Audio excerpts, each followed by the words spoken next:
Tonight, we explore the stories of the first British settlers in America through the eyes of one hopeful man. So find your favorite quiet spot. Let your shoulders relax and your head find its perfect place on the pillow. Settle in and take a slow, deep breath. I wonder where you are listening from.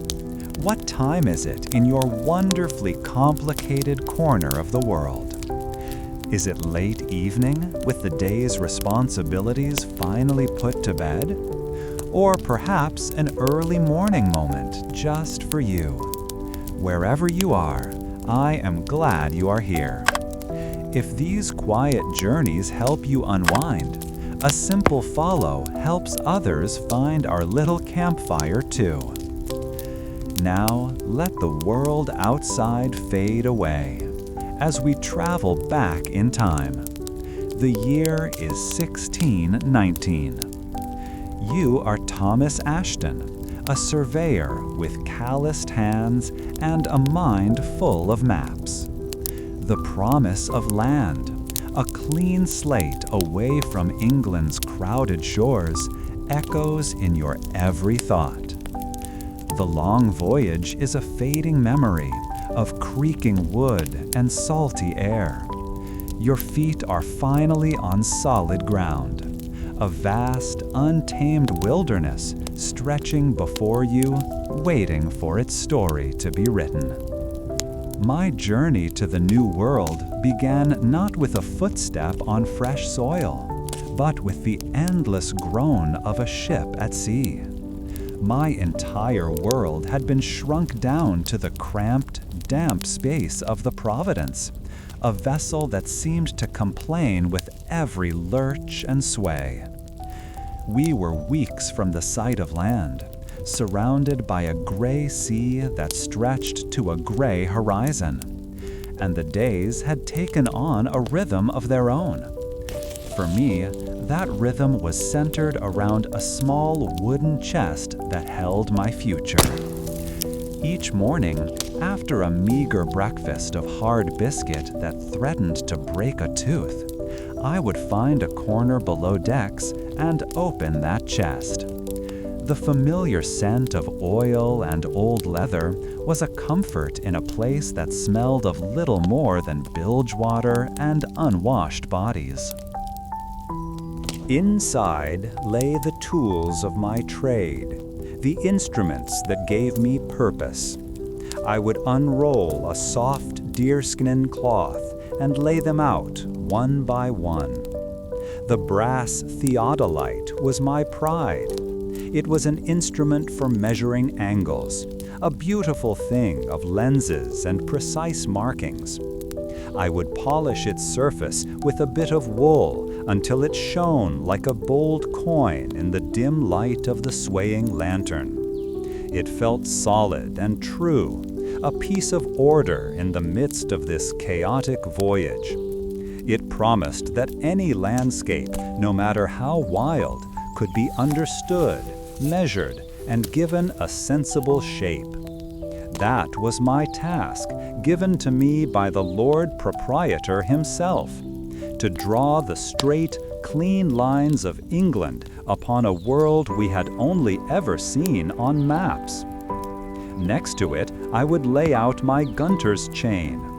To others, it was just a long, heavy chain of metal links, but to me, it was a sentence written in the language of the land.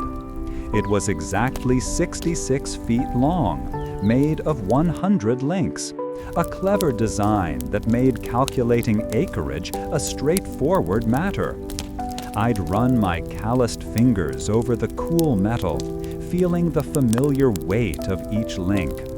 This chain would measure out the fields, the plots for homes, the boundaries of a new life for us all. It was more than a tool. It was an anchor to the life I planned to build. It was the instrument that would turn a dream of a fertile holding and a sturdy house into a reality I could walk upon. With my tools before me, My mind would drift from the rocking of the ship. I pictured the letters I would write to my family back in Sussex, describing the richness of the soil and the tall, straight timber. I imagined a small, neat holding of my own, with a clear stream running along one edge, and a field of corn growing in orderly rows. In England, a man like me, a craftsman with skill but no title, could work his entire life and have nothing to show for it but tired hands. But here, the promise was different. Here, skill and hard work could earn a man his own piece of the world. That hope was a small, warm flame I carried inside me, a fragile thing I guarded against the damp and the doubt that sometimes crept in during the long, dark nights. The first hint of the storm was not a change in the sky, but a change in the ship's voice. The familiar groans deepened into a sound of real pain, a deep cracking that came from the very bones of the vessel. The deck, which had always rolled with a predictable rhythm, began to heave and drop with a sickening violence. Walking became impossible. We could only crawl or wedge ourselves into corners to keep from being thrown against the walls. Down below, my precious chest slid across the floorboards, and I had to scramble after it, securing it with rope to the post of my bunk. The lantern swung wildly, casting long, dancing shadows that made the cramped space feel like a madhouse. I found a place against a thick oak bulkhead, planting my feet as best I could and bracing my shoulders against the wood. My knuckles turned white as I gripped a thick, tarred rope for balance. Outside, a terrible noise began, a constant, high-pitched scream of wind that seemed to tear at the very air. Then came the sound of the waves, not lapping against the hull, but crashing down upon the deck above us like liquid thunder. A shudder would run through the entire ship with each impact, a violent jarring that I felt deep in my teeth. The churning in my stomach was a bitter fire, mirroring the chaos of the sea. I pressed my cheek against the damp wood of the bulkhead, the salt from the spray already stinging my lips. Many of the other passengers were praying loudly, their voices a desperate chorus against the roar of the wind. Others were simply sick, their misery adding another foul smell to the space. I closed my eyes and tried to think. My craftsman's mind, the part of me that understood how things were built, took over. I listened to the sounds of the ship not with fear, but with a surveyor's focus. I tried to distinguish one sound from another. Was that a high, sharp crack of a splitting plank, or the lower, deeper groan of a main timber flexing under strain? The shipwrights who built the Providence were long dead, but their work was speaking to me now. I thought about the joints, the mortise and tenon cuts holding the great ribs of the ship to its keel. I pictured the wooden pegs, called tree nails, that they would have used, knowing that wood holding wood has more give than rigid iron. A ship like this was not meant to be stiff. It was designed to bend, to twist with the force of the water, to yield without breaking. Every deep groan was the sound of the oak flexing, doing the job it was meant to do. There was a kind of brutal honesty in it, a testament to the skill of men I would never meet. Finding that sliver of logic, that piece of understandable craftsmanship in the heart of the storm, gave me something solid to hold on to. Still, the hours wore on, and the storm did not break. Water began to force its way through the seams in the deck planks above, dripping down on us in a steady, cold rhythm. It soaked my wool coat and plastered my hair to my forehead. The cold was a living thing, seeping into my bones until a shiver took hold of me that had nothing to do with fear. A cask of salted beef broke loose from its lashings and rolled across the hold, a heavy, dangerous cannonball in the dark, until a few sailors managed to wrestle it back into place. Their grim, determined faces, lit for a moment by the swinging lantern, told a story of their own. This was a fight, and they were not ready to lose. I watched them work, their movements economical and sure, even on the pitching floor. They knew the ship as I knew my tools. They understood its language of stress and strain. It occurred to me then that we were all craftsmen in our own way, all relying on our skills to see us through. Theirs was the craft of survival at sea. Mine was the craft of building a new life on land. But first, we all had to survive this endless, roaring night. The hope for a new beginning, that small, warm candle I had so carefully nurtured, felt very fragile now. The storm was a great and terrible wind, and it was doing its best to blow it out for good. A young man, not much more than a boy, who was traveling with his family, began to cry. Not loudly, but with quiet, gulping sobs that were almost worse than the screaming wind. His mother held him close, her own face pale and set like stone. I felt a pang of sympathy for them, for all of us. We had sold our old lives, gambled everything we had on a promise. We were farmers, carpenters, blacksmiths, and one surveyor, all packed together in a wooden box being tossed about by a giant's hand. We were a community of hope, and we were all in this together, whether we liked it or not. As the first hint of a gray dawn filtered through the deck gratings, the motion of the ship began to change. The violent drops and heaves lessened, replaced by a deep, rolling swell. The screaming of the wind subsided to a mournful howl. No one dared to say the storm was over, but a collective breath was released that seemed to puff through the hold. We were still afloat. We were still alive. I pushed myself away from the bulkhead, my muscles aching from the strain of holding myself in place for so many hours. My legs felt weak and unsteady beneath me. I made my way to my chest and untied the ropes. My hands were stiff and clumsy, but I managed to get it open. The brass on my theodolite was dull now, tarnished by the salty damp. I took out my piece of wool and began to polish it again.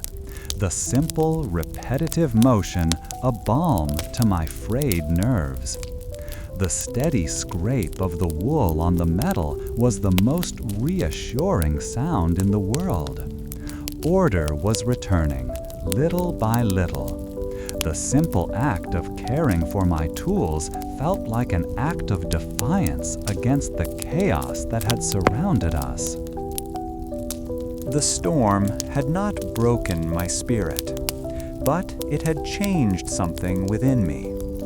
The dream of a new life, once a soft and pleasant picture in my mind, now had a hard edge to it. I understood, in a way I could not have before, that this new world would not be given to us. It would have to be earned, fought for, and built with hands that were willing to ache and bleed.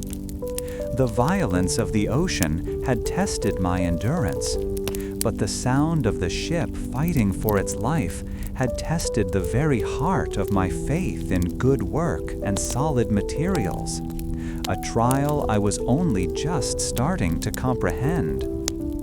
The cry from the masthead, a sound we had longed to hear for weeks, sent a jolt through the ship. "Land ho!" It was a simple phrase, but it was enough to end the groaning misery of the sea. After the terror of the storm, the days of gray skies and endless water had become their own kind of prison. Now, rushing to the rail, I saw it, not as a grand continent, but as a thin, dark green line sketched between the gray water and the pale sky. The sight was so welcome that I felt my chest loosen, as if I had been holding my breath since we left England. I took in a deep lungful of air, and for the first time in months, it did not taste of salt and damp rope. Instead, it carried a faint, clean scent of earth and living trees. As we rowed ashore in one of the ship's small boats, that green line resolved itself into a forest of unimaginable scale. The trees were giants, taller and thicker than any I had ever seen in the managed woodlands back home. They stood shoulder to shoulder, creating a solid wall of green and brown that rose straight up from a narrow strip of sandy beach. The sound of the waves faded behind us, replaced by a quiet so deep it seemed to have a weight of its own. It was a silence unbroken by the familiar sounds of English life. No church bells, no bleating sheep, no distant rumble of a cart. There were only the strange calls of birds I did not recognize, and the gentle lap of water against the boat's hull. This was a place that had existed without us for a very long time. My first step onto this new continent was not the triumphant moment I had pictured in my dreams. I swung my leg over the side of the boat, aiming for what looked like firm, wet sand. Instead, my boot sank instantly, plunging past the ankle into a thick, cold, sucking mud. A foul smell of decay rose up with a soft gurgle. I flailed for a moment, my dignity lost as I struggled to pull my foot free from the greedy grip of the shoreline. The other men laughed, a raw sound of relief and nerves, and I managed a weak smile. It was a clumsy beginning, a reminder that this land would not simply welcome us with open arms. It had its own nature, and we were the ones who would have to adapt. Once I found more solid footing, I allowed myself a moment to simply take in my surroundings. Before me, the forest loomed like a great, silent cathedral. Sunlight struggled to pierce the dense canopy of leaves far above, creating a dim, green-tinged world at ground level. I reached out and ran my hand over the bark of a massive tree, its surface a rough, deeply grooved landscape of its own.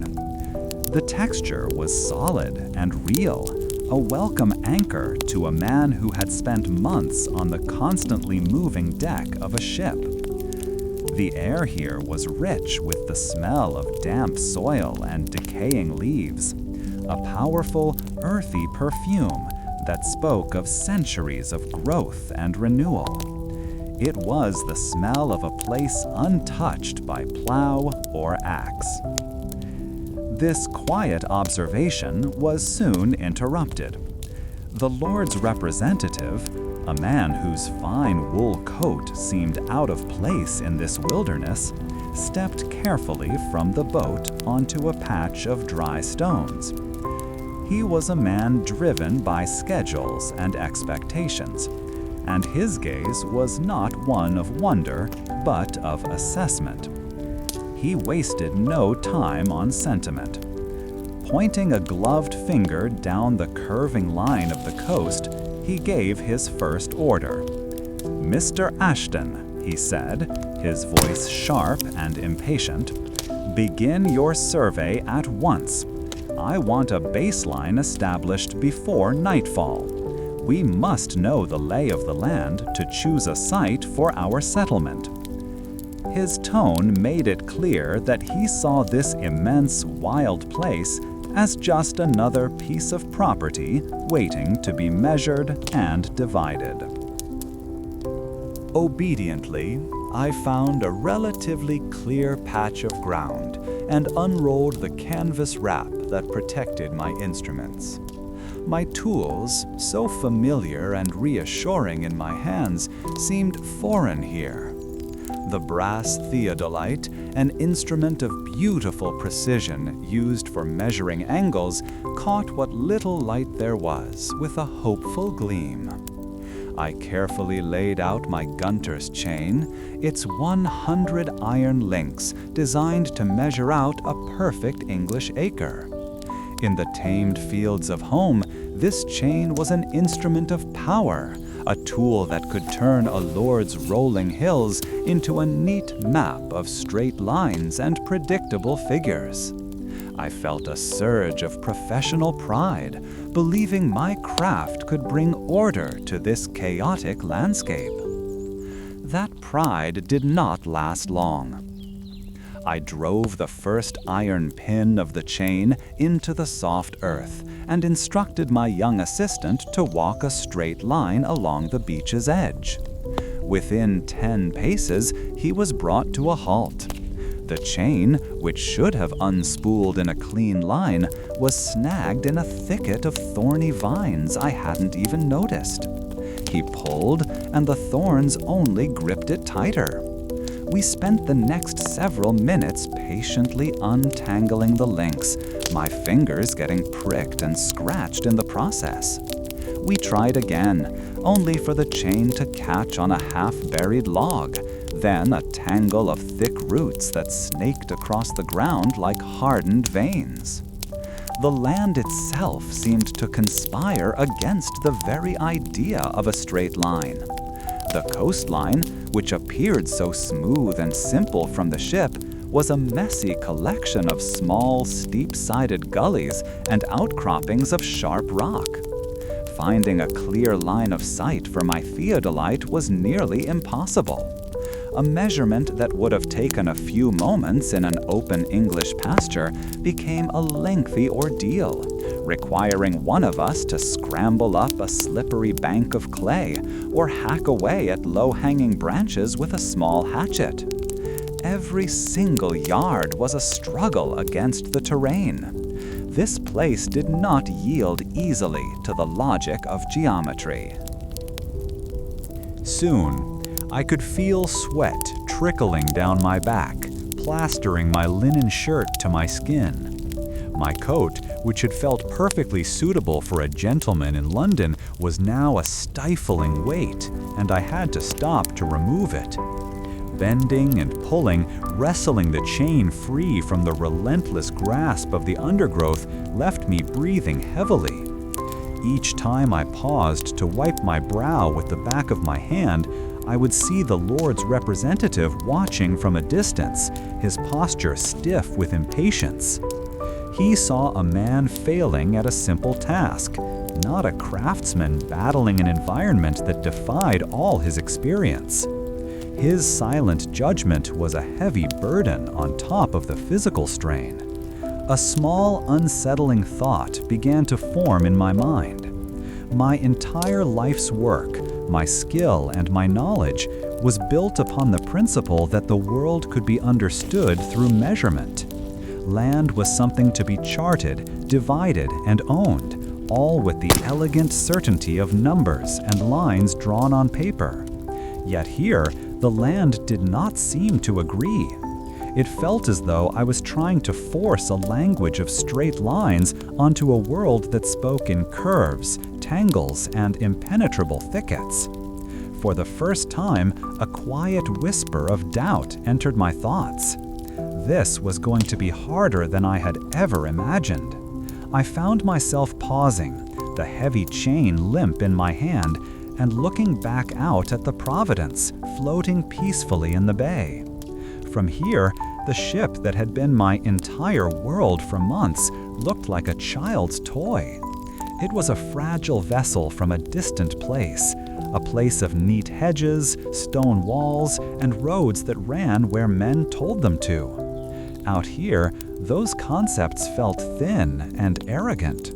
I wondered, had anyone in England truly considered what it meant to draw a line upon this land? To claim ownership not just of the soil, but of the very way it was shaped. It's a strange thing when your own craft, the thing that gives you purpose, suddenly feels like a profound misunderstanding of the world around you.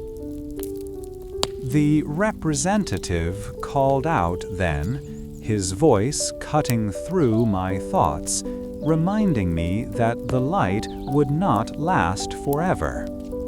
I nodded and picked up my tools, the cool metal links of the chain feeling heavier than they had before. We managed to mark out a few 100 feet before the sun began to dip below the towering trees, but it was a crooked, unsatisfactory line. Each step had been a small war against root and thorn. The day's frustrating encounter with this unyielding shore lingered in my mind, a weariness that settled deeper than my tired muscles. It was the heavy feeling of a craftsman who has met a material that may be beyond his skill to shape. Summary. This part covers Thomas Ashton's first steps in America, detailing the overwhelming scale of the wilderness, the physical difficulty of applying English surveying techniques to the untamed terrain, and the initial conflict with his impatient superior, leading to his first feelings of professional doubt. The failed survey of the coast left a bitter taste in my mouth, like spoiled cider. We soon turned away from the endless sound of the waves and pushed inland. A small party of us, led by the Lord Proprietor's representative, entered the forest, and it felt as though we were being swallowed whole. The trees were so tall, their tops seemed to brush the very sky, leaving the ground below in a perpetual twilight. Every step I took was a soft sinking motion into a carpet of damp leaves that had been piling up since the world was young. My heavy boots, so sturdy on the cobblestones of London, were quiet here.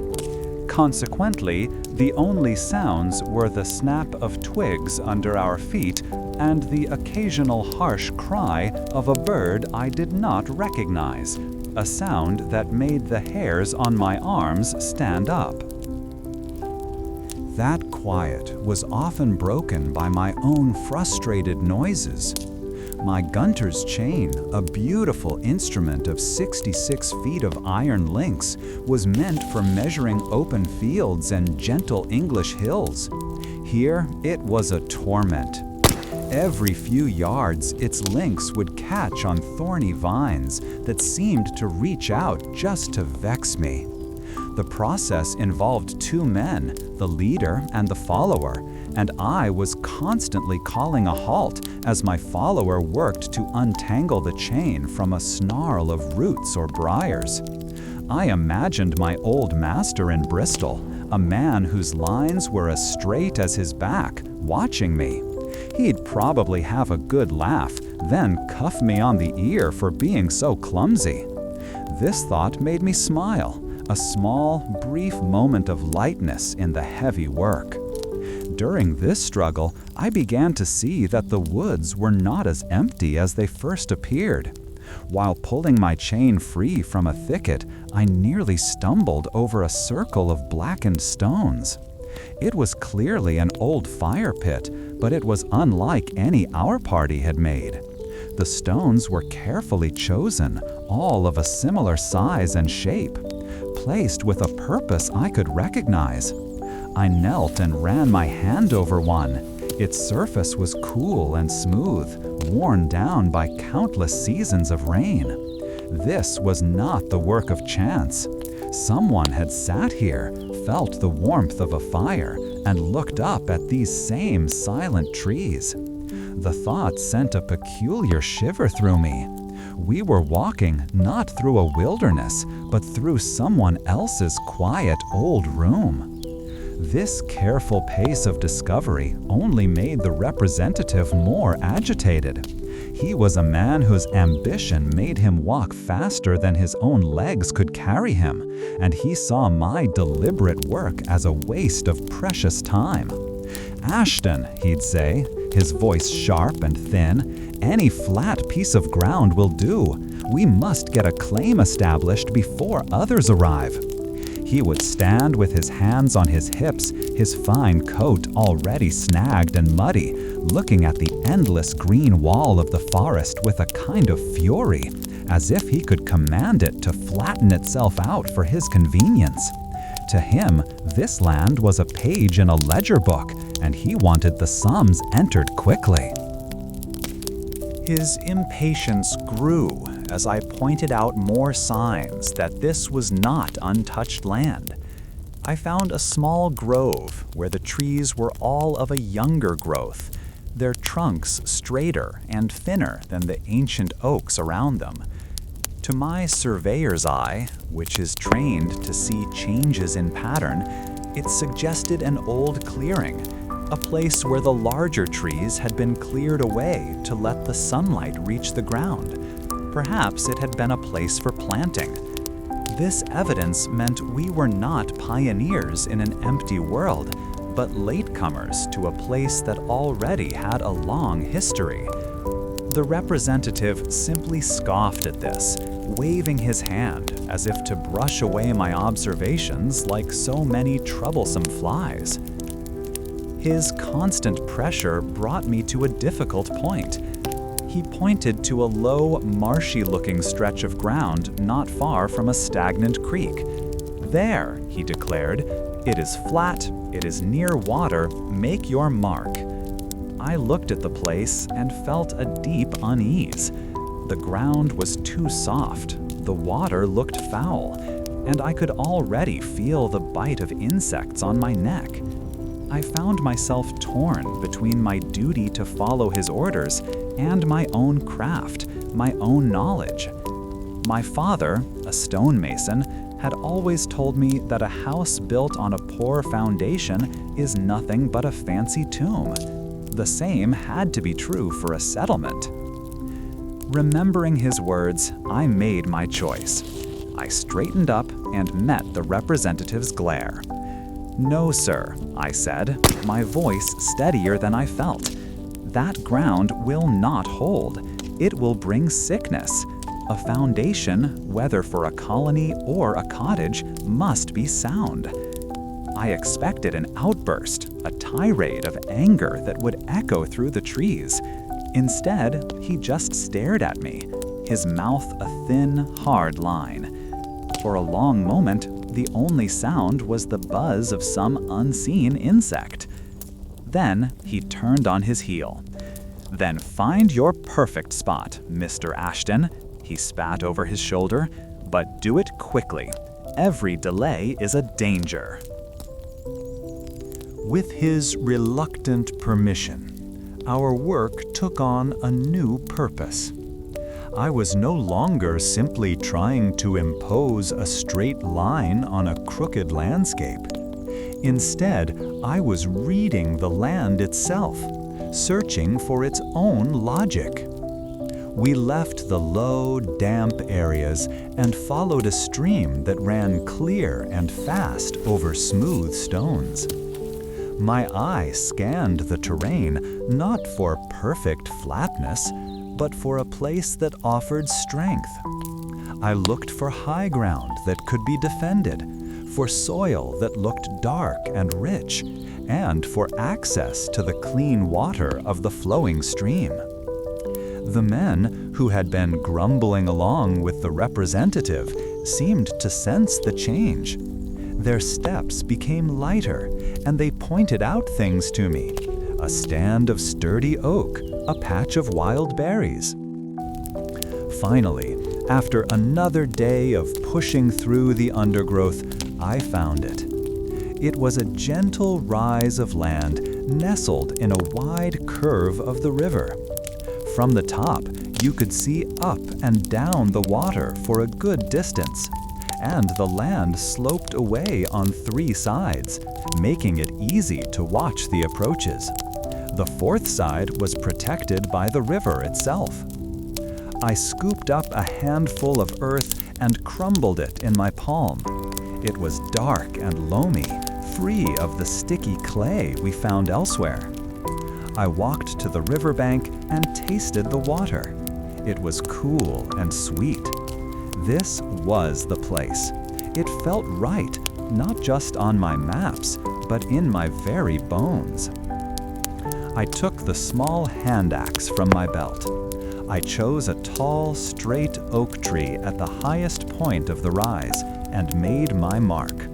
With 3 sharp blows, I sliced a blaze into the bark, a pale, clean wound in the ancient tree. Then I drove a sturdy wooden stake, sharpened to a point, into the ground beside it.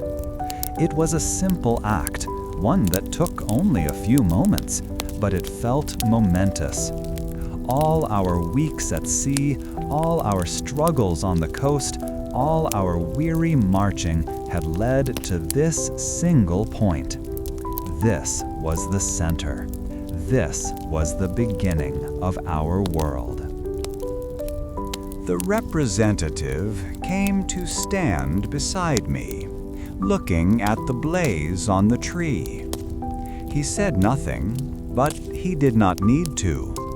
The rightness of the spot was undeniable, even to him. He merely grunted, a sound that could have meant anything, and walked away to organize the men. I stayed for a moment longer, my hand resting on the rough bark of the oak. The stake in the ground was so small in the vastness of the forest, a tiny assertion of our presence. I looked at the simple blaze I had made, the first of countless lines I would eventually draw across this land. And I knew that this one, our first true mark, was the one that would forever matter most.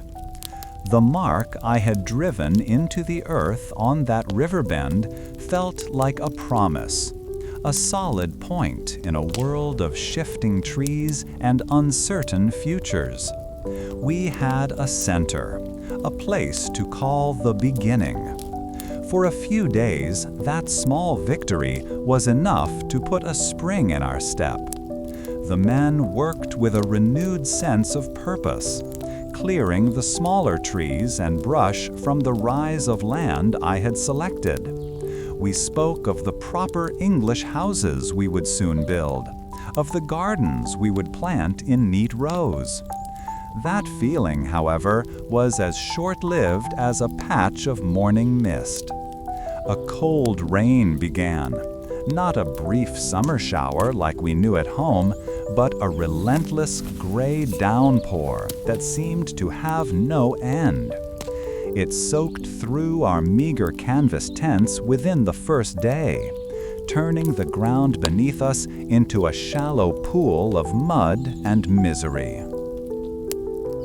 That constant drumming sound on the canvas became the only sound in our world, offering no pause, day or night. The dampness seemed to creep right through my woolen coat, settling deep in my bones as a persistent ache. It was impossible to keep a fire burning for long, and the acrid smell of sputtering wet wood smoke clung to everything.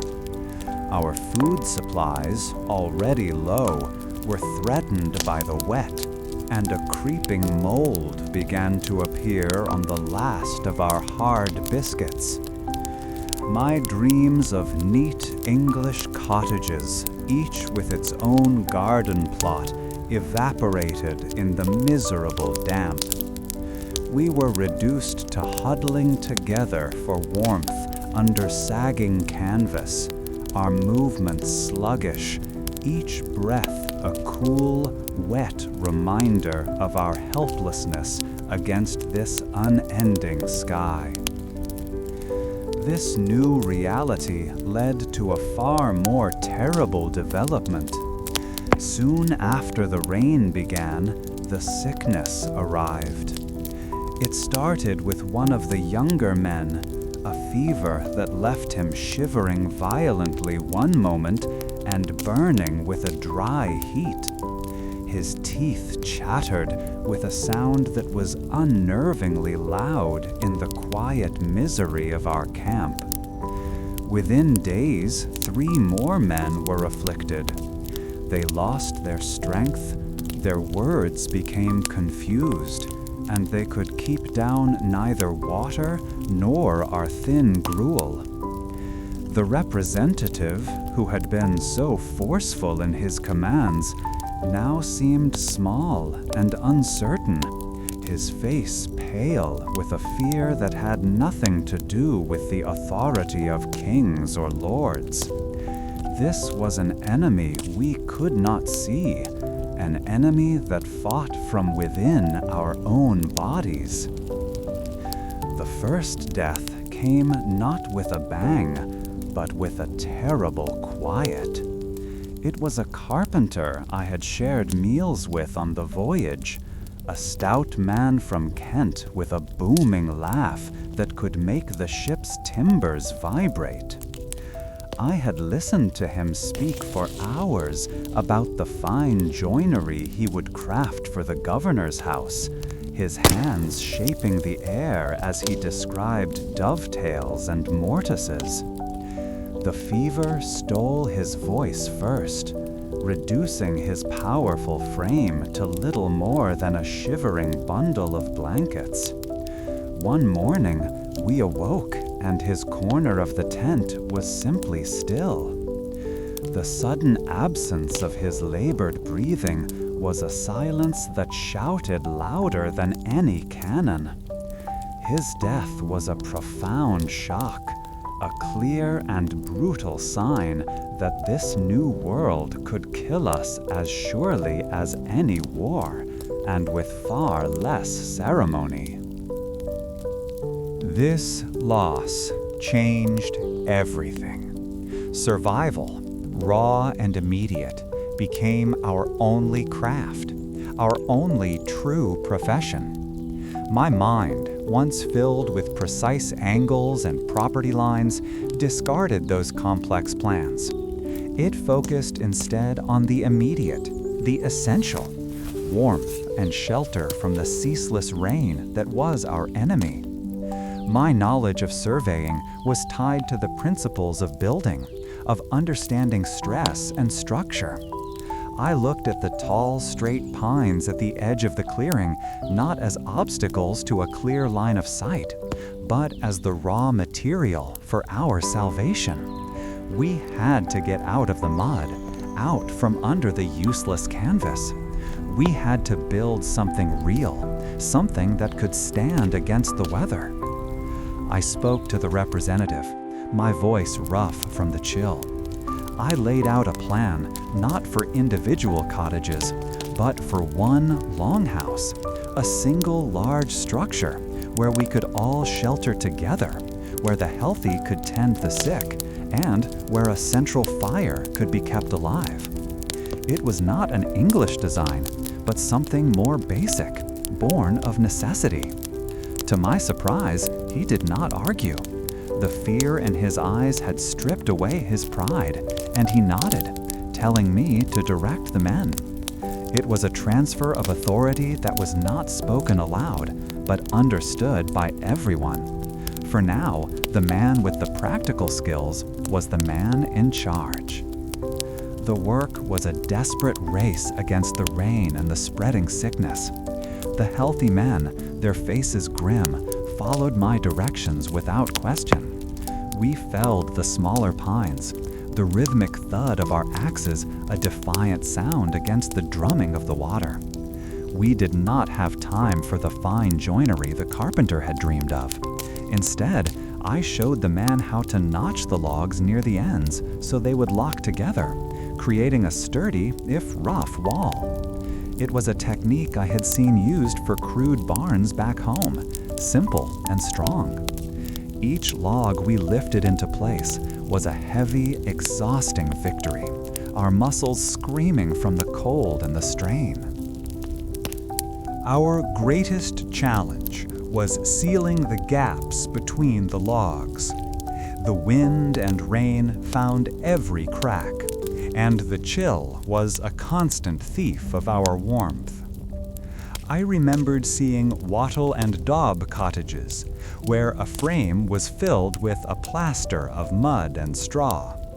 We had no straw, but the forest floor was thick with generations of fallen pine needles and tough grasses.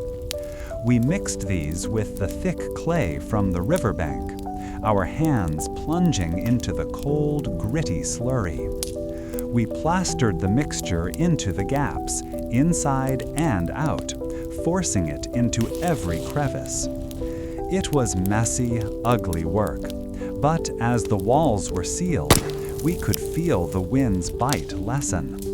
The structure began to feel less like a collection of logs and more like a refuge. Finally, we laid a roof of thick bark, peeled in wide sheets from fallen trees and layered like shingles. Inside, we built a long fire pit down the center with a smoke hole cut high in the roof. The first fire we lit was a miracle. The smoke was thick at first, and it burned our throats. But as the draft took hold, it drew the gray plume upwards and out. For the first time in what felt like an eternity, a wave of real dry heat washed over us. Men huddled close, holding out their hands, a collective sigh of relief passing through our small group. We moved the sick inside, laying them on beds of pine boughs near the warmth. We gathered that evening inside our longhouse. It was a rough, smoky, crowded space, nothing like the clean, orderly world I had planned to draw on my maps. The firelight flickered across the tired, grimy faces of the survivors. The rain still drummed on the bark roof above us, but it was a muffled, distant sound now, unable to touch us. We were warm, we were dry, and we were alive. But as I looked around our small circle, I saw the empty space where the carpenter should have been. The warmth of the fire could not reach that cold spot, a place in our company that would never be filled. My surveyor's mind, so used to shaping the land with lines on a map, had been forced to learn a harder lesson. I had to learn how to shape shelter not with ink and paper, but with notched logs and my own two hands. The straight, clean lines of my imagined future had been washed away, replaced by the rough, imperfect, but life-saving walls of this communal refuge. This was not the beginning I had envisioned, but it was a beginning nonetheless, built not from ambition, but from loss and sheer necessity. With the grim work of burying the carpenter behind us and the longhouse providing a sturdy roof, a new kind of quiet settled over our small encampment. The constant driving rain had stopped, and for the first time in weeks, my clothes felt almost dry. Yet the silence that replaced the storm was not peaceful. The forest, which had seemed merely a vast and difficult obstacle, now felt different, watchful. The death of a strong man from a simple fever had reminded us all how fragile our hold on this place truly was. We had built a shelter against the weather, but I began to feel a deeper, colder draft, one that came not from a poorly chinked wall, but from the immense, unknown world that surrounded us on all sides. The loss had changed us, leaving a permanent hollowness in our small group. My surveying duties shifted from grand designs to daily survival. The Lord Proprietor's maps could wait, finding food could not. My new work involved pacing out lines for snares and deadfall traps, searching for stands of straight-grained hickory suitable for axe handles, and marking the easiest paths to the freshwater spring. This required a different kind of seeing, a more intimate attention to the land. I spent my days on my hands and knees in the damp leaf litter, the scent of decaying wood and rich soil always with me. My fingers, accustomed to the precise coldness of brass instruments, learned the feel of flexible saplings and the rough texture of braided cord. It was humble work, a far cry from laying out the boundaries of a future city, but there was an honest satisfaction in it. One morning, while checking a series of snares near a shallow, chattering creek, I found one had been tripped. The loop was pulled tight, the trigger stick knocked aside, but the trap was empty. I felt a prickle of frustration, imagining a fat rabbit lost to a clumsy mechanism. I knelt to reset it, my knees sinking into the soft mud at the water's edge. As I reached to adjust the peg, my fingers brushed against something hard and flat, buried in the silt. It was not the smooth, rounded feel of a river stone. Curious, I dug my fingers into the cold mud and worked it loose. Lifting it into the daylight, I washed it in the clear running water of the creek, watching as the grime fell away to reveal a shape of purpose and design. It was an arrowhead, carved from a piece of gray stone that flaked like fine slate. I turned it over and over in my palm, the water making it gleam. It was a thing of lethal beauty. The edges were chipped with incredible precision, creating a serrated sharpness that I could feel even with the calluses on my thumb. The point was needle fine, and the base was notched perfectly to sit on a shaft. This was not some accidental shard of rock. This was the work of a master, of a hand and eye that understood the properties of stone as well as I understood the properties of a compass needle. The object felt cool and balanced in my hand, a small piece of deadly perfection that spoke of immense skill. I could almost feel the presence of the person who made it. My mind, so used to judging the quality of instruments and the straightness of a line, felt a profound sense of respect. I thought of the men in London who crafted scientific tools, their patient work with files and lathes to create the delicate mechanisms of a clock or a theodolite. The skill required to make this small object was no less demanding. To take a piece of flint and, with nothing more than another stone, to to shape it so perfectly. It was a craft as disciplined and demanding as any I knew. The common talk among the settlers was of savages, a word that painted a picture of crude, brutish men. But the man who made this was no savage. He was an artisan, a creator of tools, a man whose skills I could understand and admire. My mind, so used to judging the quality of instruments and the straightness of a line, felt a profound sense of respect. I thought of the men in London who crafted scientific tools, their patient work with files and lathes to create the delicate mechanisms of a clock or a theodolite. The skill required to make this small object was no less demanding. To take a piece of flint and, with nothing more than another stone, to shape it so perfectly, it was a craft as disciplined and demanding as any I knew. The common talk among the settlers was of savages, a word that painted a picture of crude, brutish men. But the man who made this was no savage. He was an artisan, a creator of tools, a man whose skills I could understand and admire. Holding that small piece of stone changed everything. It was the first undeniable sign that we were intruders in a place that was already someone's home. The circles of old fire pits we had found were evidence of the past, but this arrowhead felt like the present. I stood up and looked at the forest around me with new eyes. Before, I had seen it as a collection of resources, timber, game, and land to be cleared. Now I saw it as a managed space. The woods were not a chaotic mess.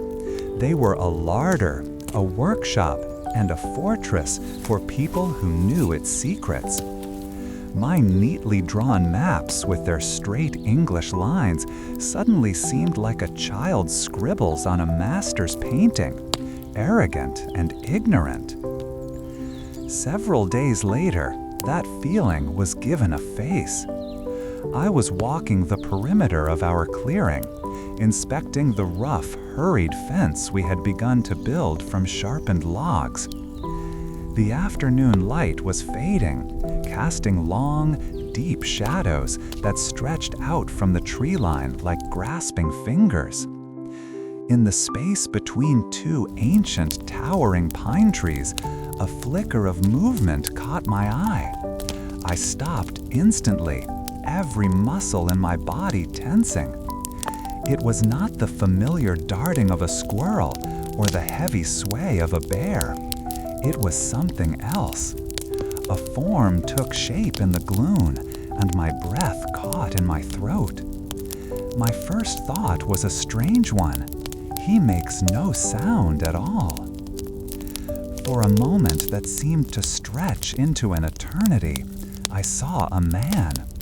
He was clad in what looked like soft deerskin, a material the color of the forest floor, which made him almost invisible against the backdrop of trees and fallen leaves. His hair was long and dark, and his posture was one of relaxed watchfulness. He held no weapon that I could see. We simply stood there, separated by 50 yards of cleared ground. Two men from different worlds looking at each other across a silent divide. I had no idea what to do. Before I could even think to raise a hand, either in greeting or alarm, he took one fluid step backward, melting into the shadows.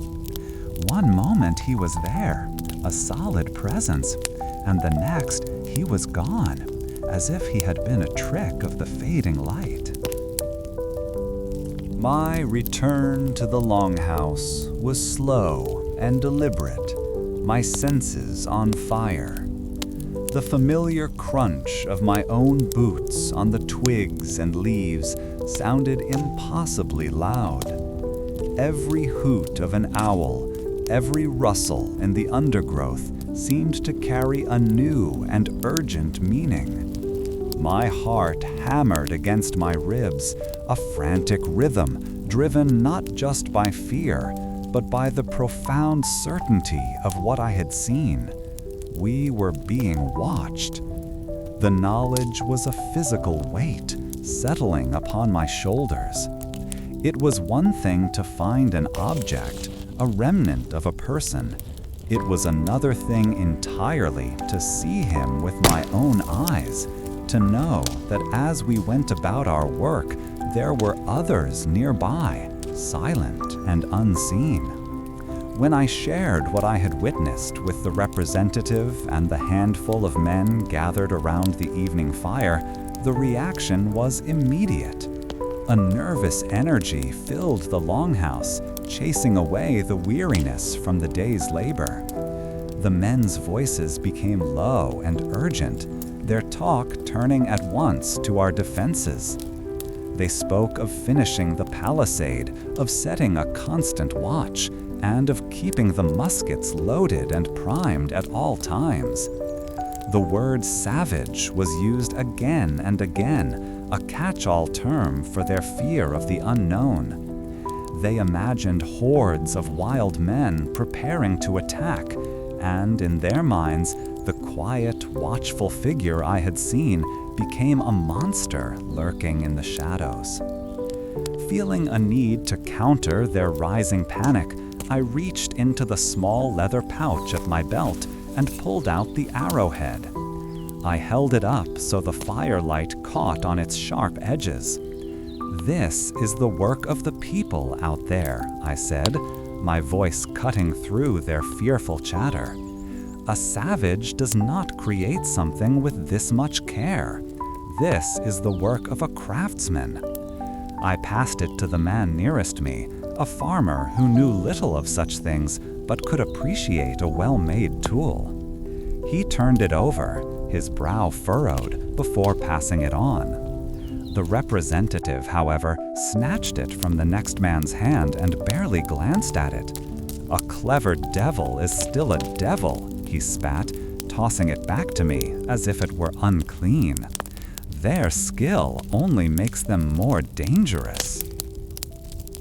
His words struck me because they touched upon a debate I had often heard among educated men in London. Some argued that this new world was terra nullius, a legal term meaning nobody's land, a vast emptiness given by God for us to claim and cultivate. Others, however, pointed to accounts from sailors and explorers that described complex societies. They believed the land was not empty, but simply home to a different kind of civilization. As I held the smooth, cool arrowhead in my palm, I knew with absolute certainty that the idea of an empty land was a convenient fiction. This was not a blank page for me to draw on. It was a home, and we were the uninvited guests. We were drawing our lines across a world that was already owned, already understood, already named. That night, a deep rift formed within me. I could not entirely dismiss the fears of the other men. We were a tiny, isolated group, and our ignorance of this place made us vulnerable. Yet, I could not bring myself to share their blind hostility.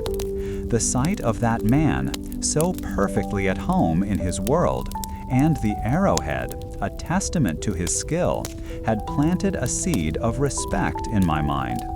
It was a respect that bordered on a professional jealousy.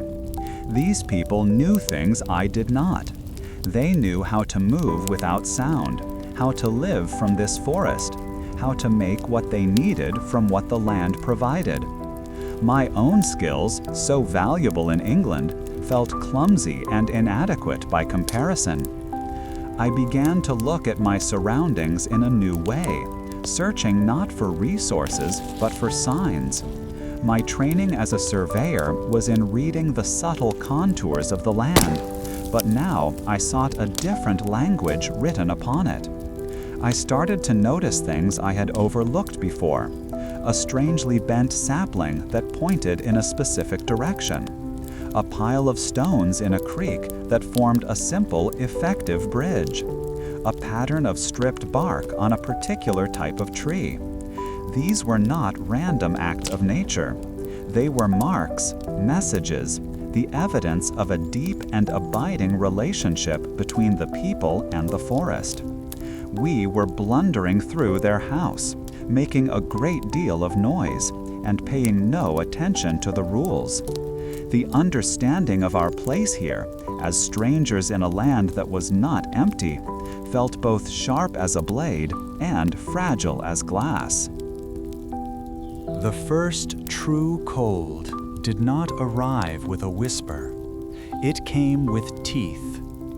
One morning, the puddles in the clearing were no longer mud, but plates of thin, gray ice that cracked under my boots. A wind began to blow from the north, a relentless force that found every gap in the log walls of our longhouse. It was a cold unlike the damp chill of an English winter. This was a dry, sharp cold that stole the warmth from your very bones. I found myself pulling my woolen coat tighter, but it felt as thin as paper. Inside the longhouse, our small fire seemed to shrink, its heat swallowed by the immense cold pressing in from all sides. My breath plumed in a white cloud before my face, a constant reminder of the life-sustaining warmth I was losing with every exhale. This deep chill drove us to our last reserves of food far sooner than we had planned. The final barrel of salted pork was opened with a grim sense of occasion. Each man received his portion on a wooden plate, a small, greasy sliver that was more salt than meat. The taste was so strong it made my tongue tingle, but it was the most precious flavor in the world. We ate in near silence, the only sounds the slow, careful chewing and the howl of the wind outside. Once the last piece was gone, a new kind of quiet settled over us. The fear of hunger, which had been a distant shadow, was now a guest at our fire, sitting among us, touching each man on the shoulder. The ache in my stomach began as a dull complaint, but soon it became a constant companion. Following this, the hunters who ventured out returned with less and less. The forest, which had seemed so full of promise, had fallen quiet. The squirrels and rabbits were deep in their burrows, and the deer had moved to sheltered valleys we could not reach. The bare, black branches of the trees clawed at a white sky, and the frozen ground held no tracks. My own skills felt utterly useless against this enemy. My compass could not point the way to a meal, and my gunter's chain, the tool of measurement and order I so treasured, could not calculate how to fill a single empty belly. I was a craftsman without a craft, a man of lines and angles in a world that now only measured survival. We were all equals now, our past lives and stations in England stripped away by the gnawing emptiness. The hunger changed me, changed us all. It was more than just an ache. It was a thief of thought. My mind, which once wrestled with complex survey calculations, grew slow and fuzzy, circling endlessly around the memory of food. I would lie in my thin blanket at night and dream of my mother's kitchen, imagining the smell of baking bread so vividly that my stomach would cramp with a painful, hollow longing. During the day, my movements became deliberate, calculated to save every ounce of strength. I saw the same change in the other men. We were thinner, our faces sharpened by want, our eyes holding a new and unsettling watchfulness. We had become a community of shadows, bound together by a shared and silent desperation. Because of this constant pressure, the easy fellowship we had built began to fray. The space inside the longhouse, once a comfort, started to feel crowded and tense. A man's cough in the night could bring forth a string of bitter curses. A spilled cup of water was cause for a heated argument. Suspicion grew like a weed in our small society. Men guarded their meager possessions with a jealous eye, and conversations became clipped and distrustful. The Lord's representative tried to maintain order, but his authority felt as brittle as the frozen twigs outside. His commands, which had once been obeyed without question, were now met with sullen silence or quiet muttering. We were a ship's crew becalmed, and our own vessel was beginning to come apart at the seams. The breaking point arrived on a bitterly cold afternoon. One of the quieter men, a fellow who mostly kept to himself, was found to have a private hoard. It was not treasure, but something far more valuable. A small sack containing a half-dozen dried fish, hidden beneath his sleeping furs. The discovery was made by accident, and the news spread not as a shout, but as a series of angry whispers that quickly filled the longhouse. The scent of the preserved fish, sharp and salty, was an agony to us. The man who had hidden them simply stood there, trembling, his face a mask of terror and shame. He was not a monster. He was just a man who had given in to a fear that lived inside every one of us. The representative seized on the moment, his voice sharp with a desperation to restore his command. He declared the man a thief and a traitor to the colony's survival. The punishment, he announced to the silent crowd, would be a whipping. He spoke of the rule of law we had brought from England, the need for discipline, the importance of making an example of him so that no one else would dare to threaten our community. Some of the men nodded grimly, their hunger making them hard and unforgiving. Others, however, shifted their feet and refused to meet the accused man's eyes. A whipping was a brutal, spirit-breaking thing, and we all knew it. I looked at the terrified man, his shoulders slumped in defeat, and I saw my own fear reflected in his eyes. A thought took hold of me. Justice was one thing, but our survival was another entirely.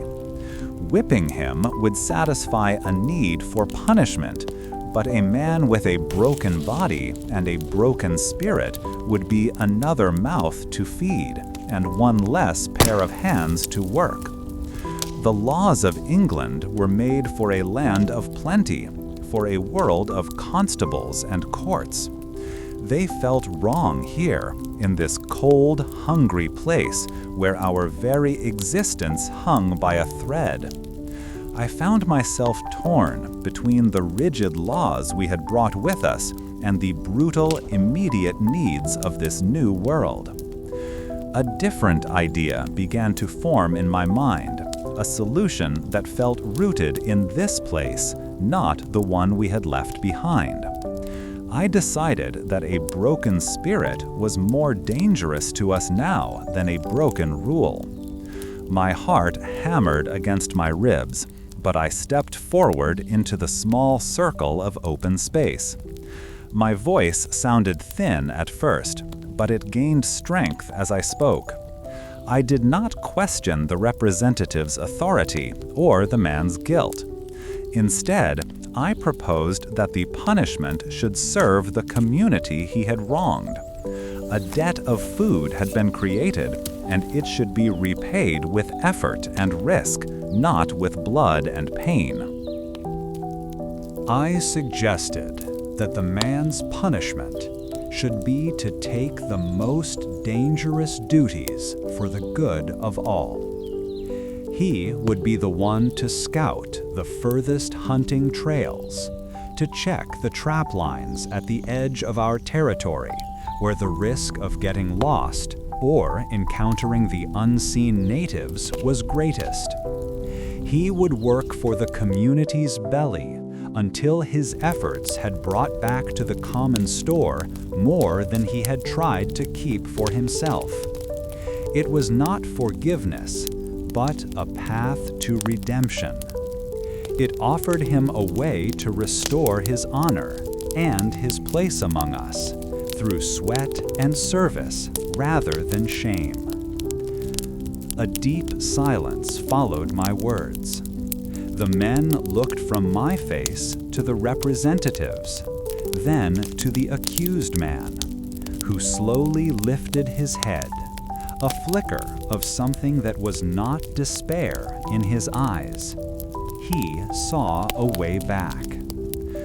The representative looked around, sensing the shift in the mood of the men. He saw that my proposal offered a practical benefit that his punishment did not. After a long moment that stretched thin, he gave a curt, reluctant nod of agreement. The tension that had been wound so tightly in the longhouse did not snap, but slowly unwound, replaced by a weary sense of purpose. The man accepted his new role without a word. He became the first to leave in the morning and the last to return at night. He did not complain, but worked with a quiet, desperate intensity.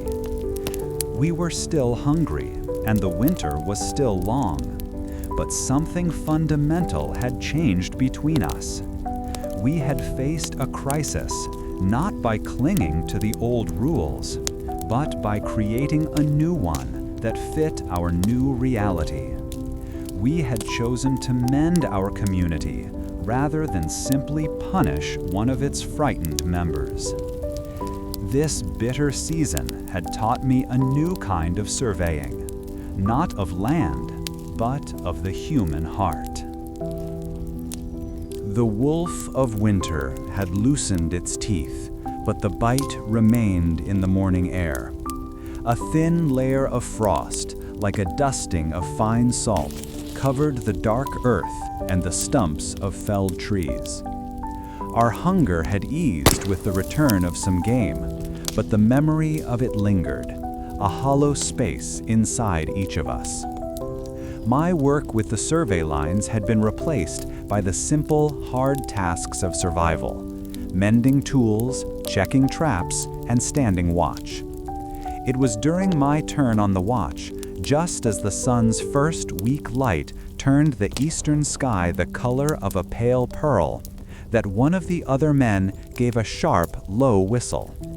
He pointed a trembling finger toward the edge of the forest, where the deep shadows met our clearing.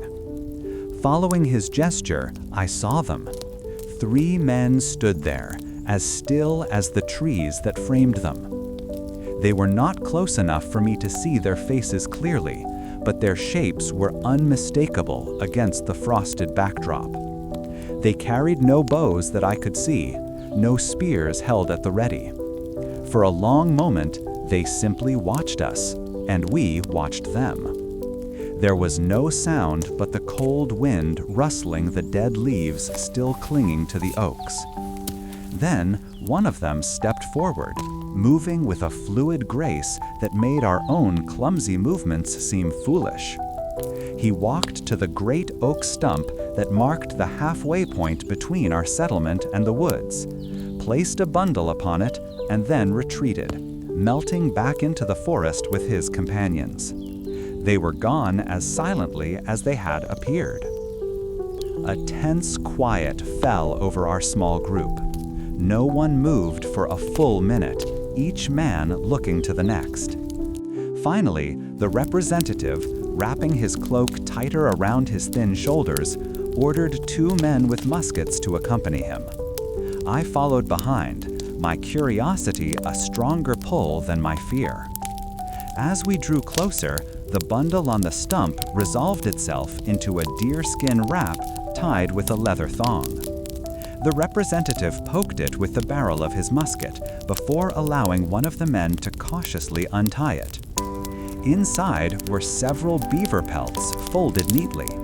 The fur was thick and dark, far richer than any I had ever seen in England. Beneath them sat a small, tightly woven pouch. I reached in and let the contents run through my fingers. Hard, dry kernels of corn, each one a small, perfect promise of food.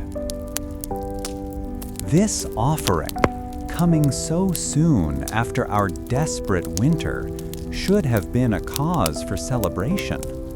Instead, the representative saw only danger. "It's a trick," he hissed, his voice a low rasp. "The corn is likely poisoned. They mean to lure us into a false sense of security, to learn our numbers and our defenses before they attack." He kicked at a loose stone, his face a mask of suspicion. To him, this act of giving was simply the opening move in a war he was already certain we were fighting. His fear was a tangible thing, spreading a chill among the other men that had nothing to do with the morning frost. They began to mutter among themselves, their hands tightening on their weapons as they scanned the silent tree line. As I listened to their fearful talk, I picked up one of the pelts. The hide was expertly scraped and tanned, supple and strong. The fur was so dense my fingers disappeared into it, and I imagined its warmth against the endless damp chill we had endured. These were not the work of careless hands. I then looked at the corn pouch, woven from some kind of grass with a skill that was both beautiful and practical. This was the work of a people who understood this land, who had mastered it. I remembered the perfectly balanced arrowhead I had found months before. This was not a message of war. It was a statement, a gesture from one group of capable people to another. It felt like an introduction, a first tentative word spoken across a vast silent divide. A heated debate began right there in the clearing. The representative wanted to burn the gifts to show we would not be deceived. Some of the men agreed, their fear making them eager for any decisive action. I found myself torn between the rigid caution we had been taught and the simple evidence before my eyes. To answer this gesture with fire felt like a profound mistake, an act of ignorance we might never be able to undo. Remembering the hungry faces of my companions just a few weeks prior, I knew we could not afford such pride. "No," I said, my voice firmer than I expected. "We will answer them, not with suspicion, but with respect." I decided that to build anything lasting here, we had to lay a foundation of trust, no matter how risky it felt. Over the representative's sputtering objections, I returned to our longhouse and gathered what I thought would be a suitable reply. I chose a small, polished steel mirror, a simple thing for us, but a marvel of captured light. I had seen how a simple brass button could capture a man's attention. This, I reasoned, would be far more powerful. A bit of harmless magic in a world that still felt full of dark unknowns. Alongside it, I placed 6 of our best English fishhooks. their sharp barbs and clean curves a testament to our own metalworking craft. They were not weapons, but tools for gathering food. It was a message I hoped they would understand. We are skilled craftsmen, and we value survival just as you do. With the small bundle in my hand, I walked back to the oak stump alone. Every step felt heavy, and the silence of the forest seemed to press in on me. I imagined dozens of unseen eyes tracking my progress, judging my every move. I could feel the prickling on the back of my neck, the kind of feeling that makes you want to turn and run back to the safety of the fire. But I kept walking. When I reached the stump, I unwrapped the mirror and the hooks and laid them out carefully where their own gifts had been. The mirror caught the morning sun, sending a brilliant flash of light dancing into the dark woods. I gave a slow, deliberate nod towards the trees, and then turned my back and walked away, forcing myself not to look over my shoulder. Returning to the settlement, the weight of my actions settled upon me. The representative refused to speak to me, his anger a cold wall between us. But I saw something else in the faces of the other men, a flicker of hope. We had spent so long fighting this place, fighting the cold, the hunger, the sickness. For the first time, it felt as though we had made a connection with it instead. We had spoken, not with words, but with objects, a language of craft and need. We did not know if they would understand our grammar, or if we had understood theirs. I held the memory of that bright flash of light from the mirror, a fragile spark sent out into the vast, quiet wilderness. I carried the weight of that uncertain hope with me as I set about my duties for the day. The warming of the land brought with it a desperate new urgency. With the spring thaw, the need for fields to plant became the most important subject in the settlement. My maps, drawn from coastal surveys and hopeful projections, showed a large, low-lying plain to the south that appeared perfect for cultivation. It was a wide, inviting space on the parchment, a place where I could lay out dozens of neat, productive parcels. The representative, seeing the same promise, readily agreed to an expedition. A small party of the strongest men was assembled, and I felt a familiar stirring of purpose as I packed my theodolite, the brass instrument that imposed order on the world. This was my true craft, the work I had crossed an ocean to perform, turning a wilderness into a home, one straight line at a time. We set out with renewed spirits. The forest floor was soft with new growth, and the sharp scent of pine needles crushed under our boots was a clean, welcome smell after the smoky confines of the longhouse. For the first 2 days, the journey was hard but satisfying. We followed the river, its waters running high and fast with melted snow, the sound of it a constant, powerful companion. I took sightings, made notes in my logbook, and felt the familiar rhythm of my work settle over me. The men were in good humor, their conversation filled with talk of the crops they would raise and the harvests that would finally give us security in this place. We were conquerors of a sort, not with swords, but with axes and measuring chains, ready to claim our future from the soil. The change began so gradually, I almost did not notice it. The ground underfoot became spongier, giving back less with each step. The great oaks and pines gave way to waterlogged cypress trees, their strange gnarled roots rising from the dark water like skeletal knees. Soon, we were no longer walking on solid earth, but navigating a maze of murky pools and hummocks of tough, grassy soil. A constant, high-pitched whine started just at the edge of hearing and grew until it was a maddening cloud around our heads. I found myself constantly swatting at my face and neck, and my skin soon became a landscape of painful, itching welts.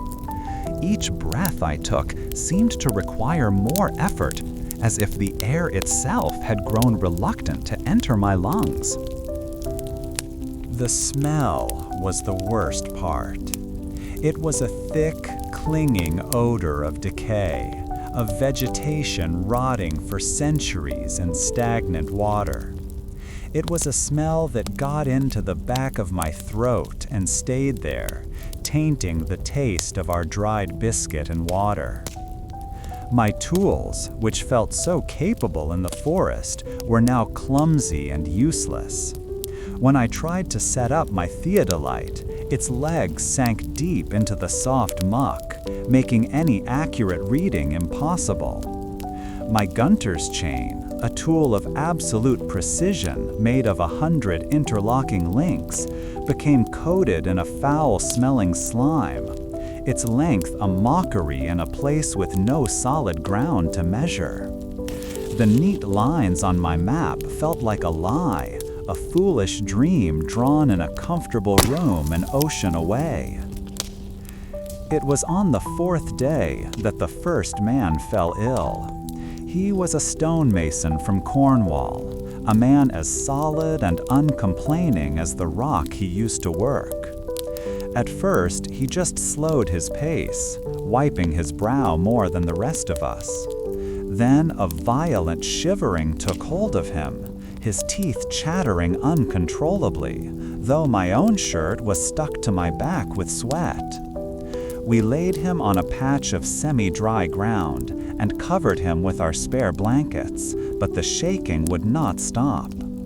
Soon after, a burning fever began, and he started to mutter things that made no sense. His skin was hot to the touch, and his eyes, when they focused on me, were wide with a terror I could not soothe. Within a day, 2 more men were afflicted with the same malady.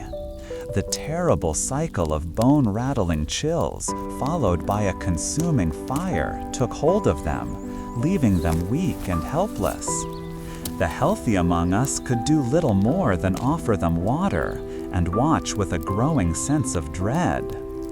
There was no enemy to fight, no threat to face with a musket or an axe.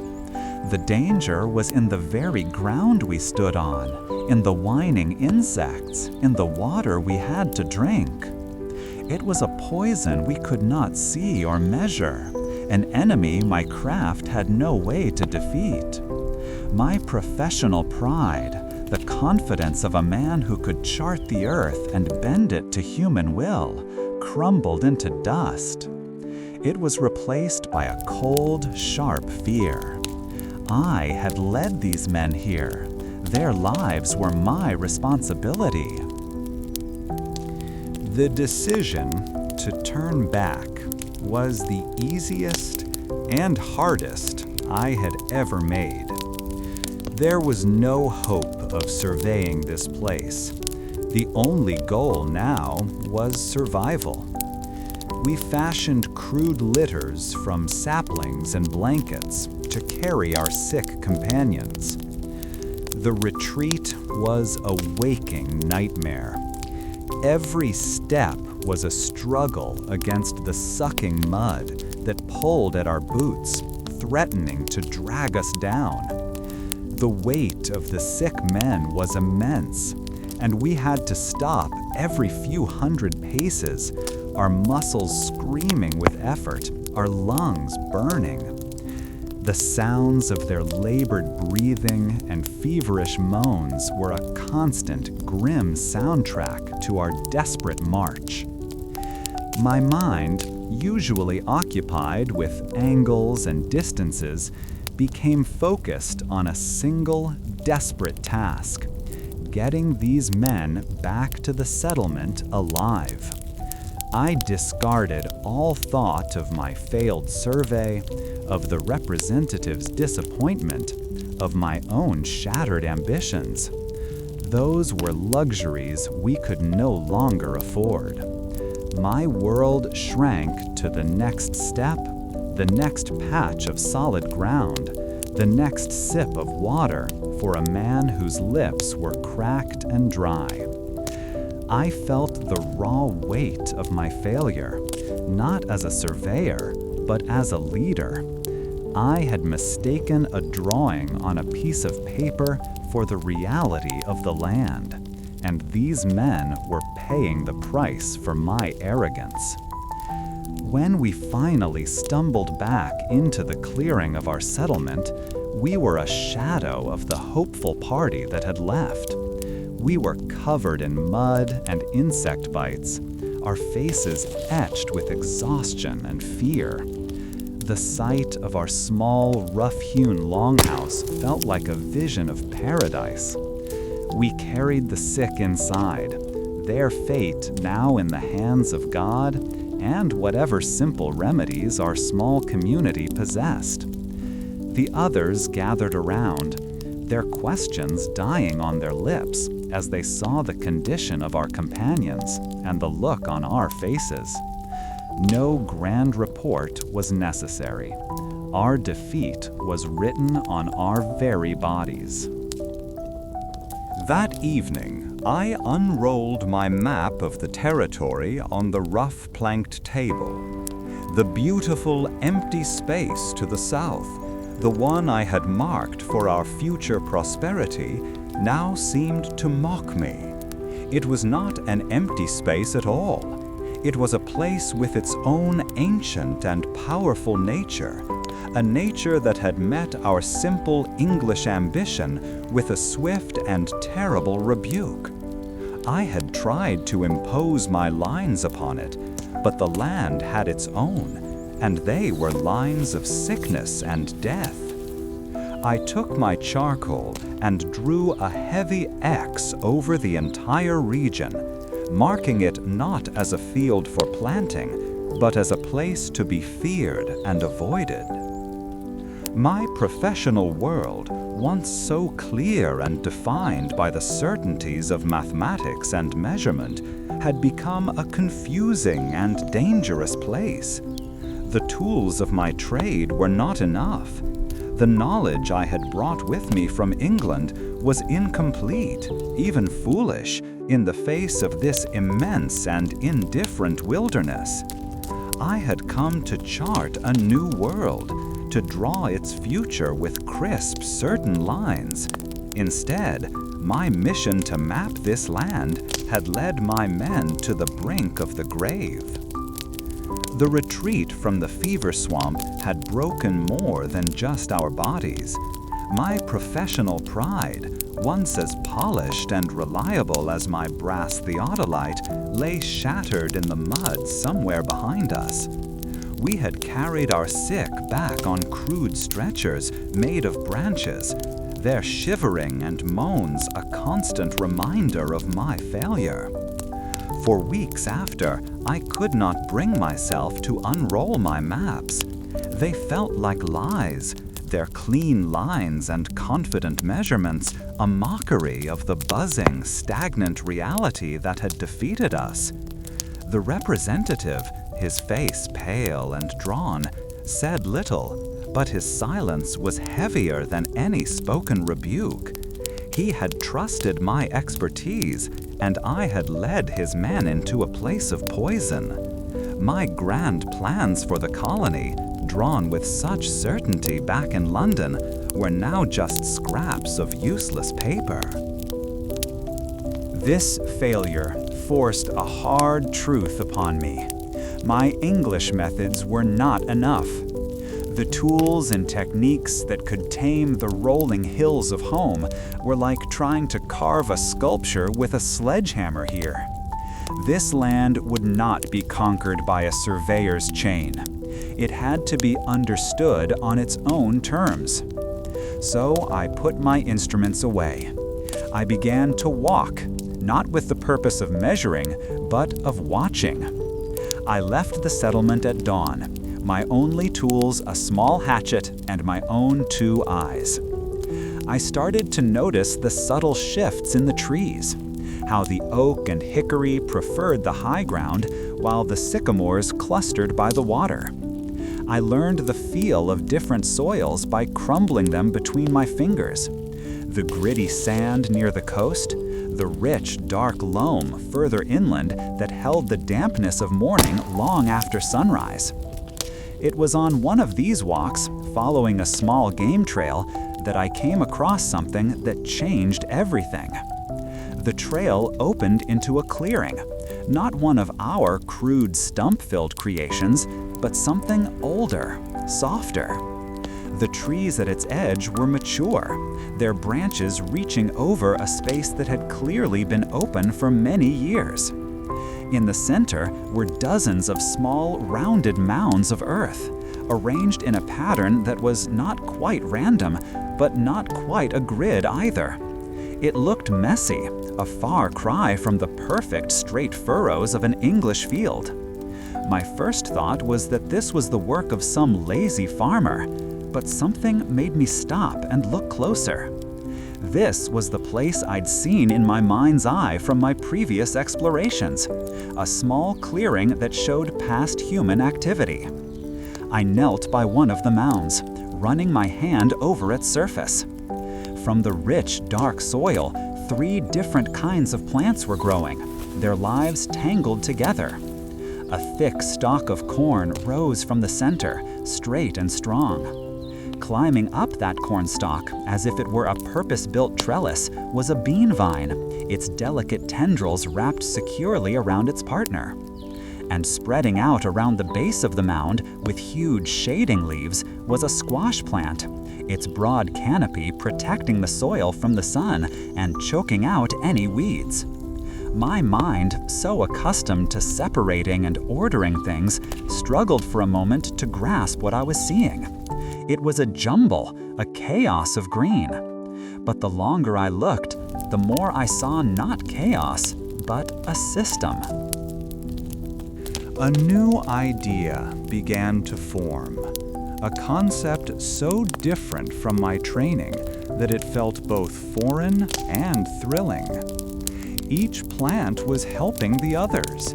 The corn provided the pole, the beans enriched the soil with nutrients they drew from the air, and the squash kept the ground moist and free of pests. It was a design of incredible cleverness, a small community of plants working in concert. They seemed to get along better than most of our settlers, I thought with a wry smile. I found a shard of pottery near one mound, its curved edge worn smooth by time. Turning it over in my palm, I saw the faint impression of a human fingerprint baked into the clay, a ghostly touch from the person who had worked this very soil long before me. They were not savages. They were engineers of a different kind. This realization sent me back to my own maps with a new purpose. Before, I had been searching for large, flat tracts of land, hundreds of acres that could be neatly divided into the square holdings the Lord Proprietor envisioned. My eyes had skimmed right over the small, uneven patches of high ground, the little pockets of fertile soil nestled in the crooks of streams. I had dismissed them as inefficient, unsuitable for the grand scale of our project. Now I saw them as opportunities.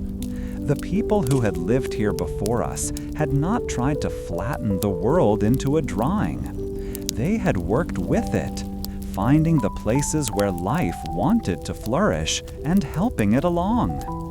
This was not a wilderness to be tamed. It was a garden to be tended. When I presented this new way of thinking to the representative, his face soured. I laid out a fresh map, not of a single great plantation, but of a dozen smaller plots scattered along the river valley, each chosen for its rich soil and good drainage. "This is a patchwork," he said, his voice sharp with disappointment. "It's a poor excuse for a colony. How can we defend such a scattered settlement? How can we govern it?" He saw weakness and disorder where I now saw strength and resilience.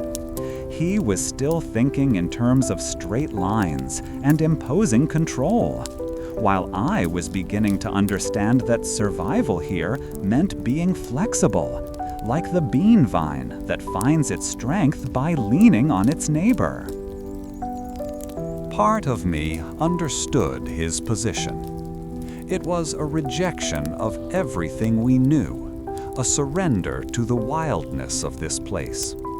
But the surveyor in me, the craftsman who respected a well-made design, saw the simple genius in what the land itself was telling us. A living patchwork, I argued, was better than a dead, perfectly drawn square. A dozen healthy fields would feed us more reliably than one great, failing one. My arguments were fueled by the memory of the men we lost in the swamp, a loss caused by my own rigid adherence to a flawed plan. I could not and would not make that mistake again. I had to trust what I had seen with my own eyes. And so I took up my tools again, but with a different intention. I still used my compass to find my bearings and my chain to measure distances, but my real work was done on my hands and knees, feeling the soil, watching the way the water ran after a rain, and looking for the subtle signs that this patch of earth was better than that one. The representative called it Ashton's folly, but he did not stop me. He had no better plan to offer. Some of the other men, weary of short rations and grand failed schemes, quietly came to help, their movements showing a new kind of cautious hope. We started with a single plot, a gentle slope facing the morning sun, not far from the abandoned clearing I had found. The work of clearing the trees and breaking the soil was still brutally hard. My back ached, and my hands, which I had once prided myself on keeping steady for fine drafting work, were now calloused and raw. Yet there was a deep satisfaction in it. I was no longer imposing my will upon the landscape. I was in a conversation with it, learning its language of stone, soil, and water. We built our mounds as I had seen them, a little clumsy at first, but with growing confidence. I drove a wooden stake into the ground to mark the corner of this first small field. It was not a grand boundary marker for a new county, just a simple post signifying a few acres of hope. The wood felt solid and real under my hand. I looked from our humble mounds of earth to the vast, silent forest that surrounded us. It was no longer an enemy or an empty space on a map. It was a library, full of a knowledge I was only just beginning to learn how to read. The full meaning of this new path and where it would lead us was a map yet to be drawn. With the spring mud finally firming under our boots, a new energy took hold of the settlement. The constant labor of survival had a clear purpose now, divided between two urgent tasks. One group of men, the carpenters and their helpers, worked on the storehouse, a building essential for protecting our dwindling food supplies from dampness and hungry creatures. At the same time, another crew was tasked with raising a sturdy fence of sharpened logs around our small collection of shelters. A feeling of progress was in our movements, in the steady rhythm of saws and the solid thump of mallets striking wood. All this necessary work, however, depended on one single precious resource, our last cask of iron nails. The trouble began not with a shout, but with a low grumble. The carpenters, citing the precise lines for the storehouse, argued their need was most critical. Without a sound roof, the grain would rot, and the winter would find us starving. Their logic was sound. On the other side of the clearing, however, the men setting the heavy posts for the defensive fence insisted their claim was greater. They spoke of the figures seen at the edge of the woods, of the vulnerability of our families as we slept. A solid fence meant security, a line drawn between our small world and the vast, unknown wilderness.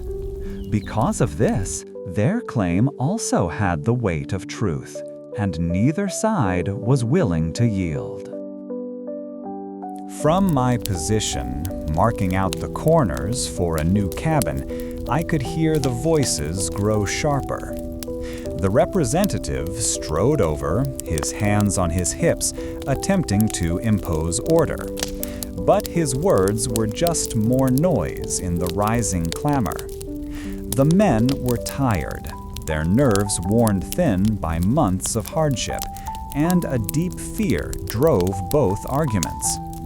A red-faced carpenter jabbed a finger at the fence builder's chest, his voice cracking with strain. The fence builder, a broad man whose knuckles were already scarred from labor, shoved him back. The small space between them vanished, and the argument soured from a disagreement into a physical threat. Suddenly, the productive sounds of the settlement stopped. There was only the ugly noise of the scuffle, a grunt of pain, the thud of a fist, and the confused shouts of others as they either joined in or tried to pull the brawlers apart.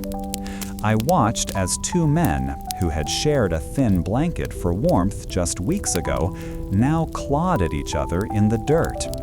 A cold feeling coiled in my gut.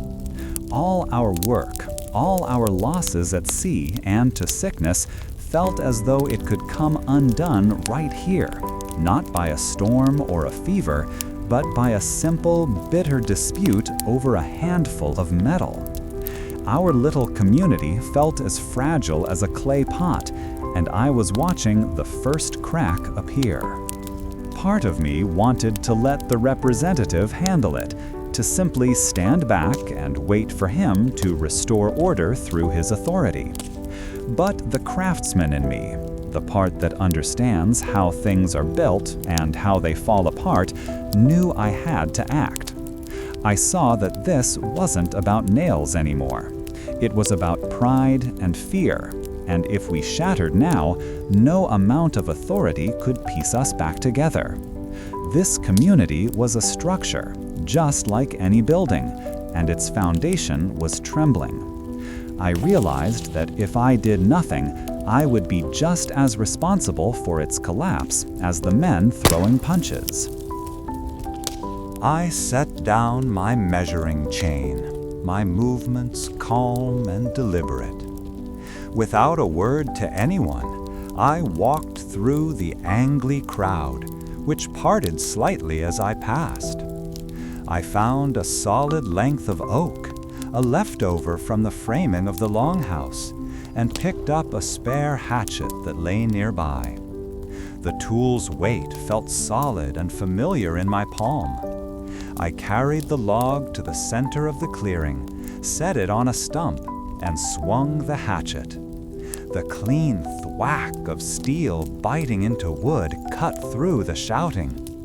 One by one, the men stopped their shoving and turned to look, their expressions a mix of anger and confusion. I ignored their stares and focused entirely on the work. Another swing, and a long, pale curl of wood peeled away from the log. I was shaping a mortise, a carefully cut square hole that would form one half of a joint. My hands moved with a certainty that my voice did not possess. Each precise cut, each tap of the hatchet to clear the chips, was a quiet statement. The angry energy in the clearing began to fade, replaced by a shared stillness. The men watched, their breathing still ragged, as the rough log slowly took on a new, purposeful shape under my hands. This was a language they all understood, the language of craft, of making something useful where there was nothing before. Once the mortise was finished, I took another smaller piece of wood and began to shape its end into a tenon, a thick wooden tongue designed to fit perfectly into the hole I had just made. As I worked, I spoke for the first time, my voice low but clear. "This," I said, holding up the tenon, "is a resource we will never run out of." I slid the tenon into the mortise. It was a snug fit. This joint, held with a wooden peg, is stronger than any nail. We carry this knowledge in our heads and this skill in our hands. An iron nail is useful, but it is finite. It comes from a cask that can be emptied. Skill is different. The more you use it, the more you have. A quiet settled over the men. Their fists were unclenched now, their faces no longer twisted with anger.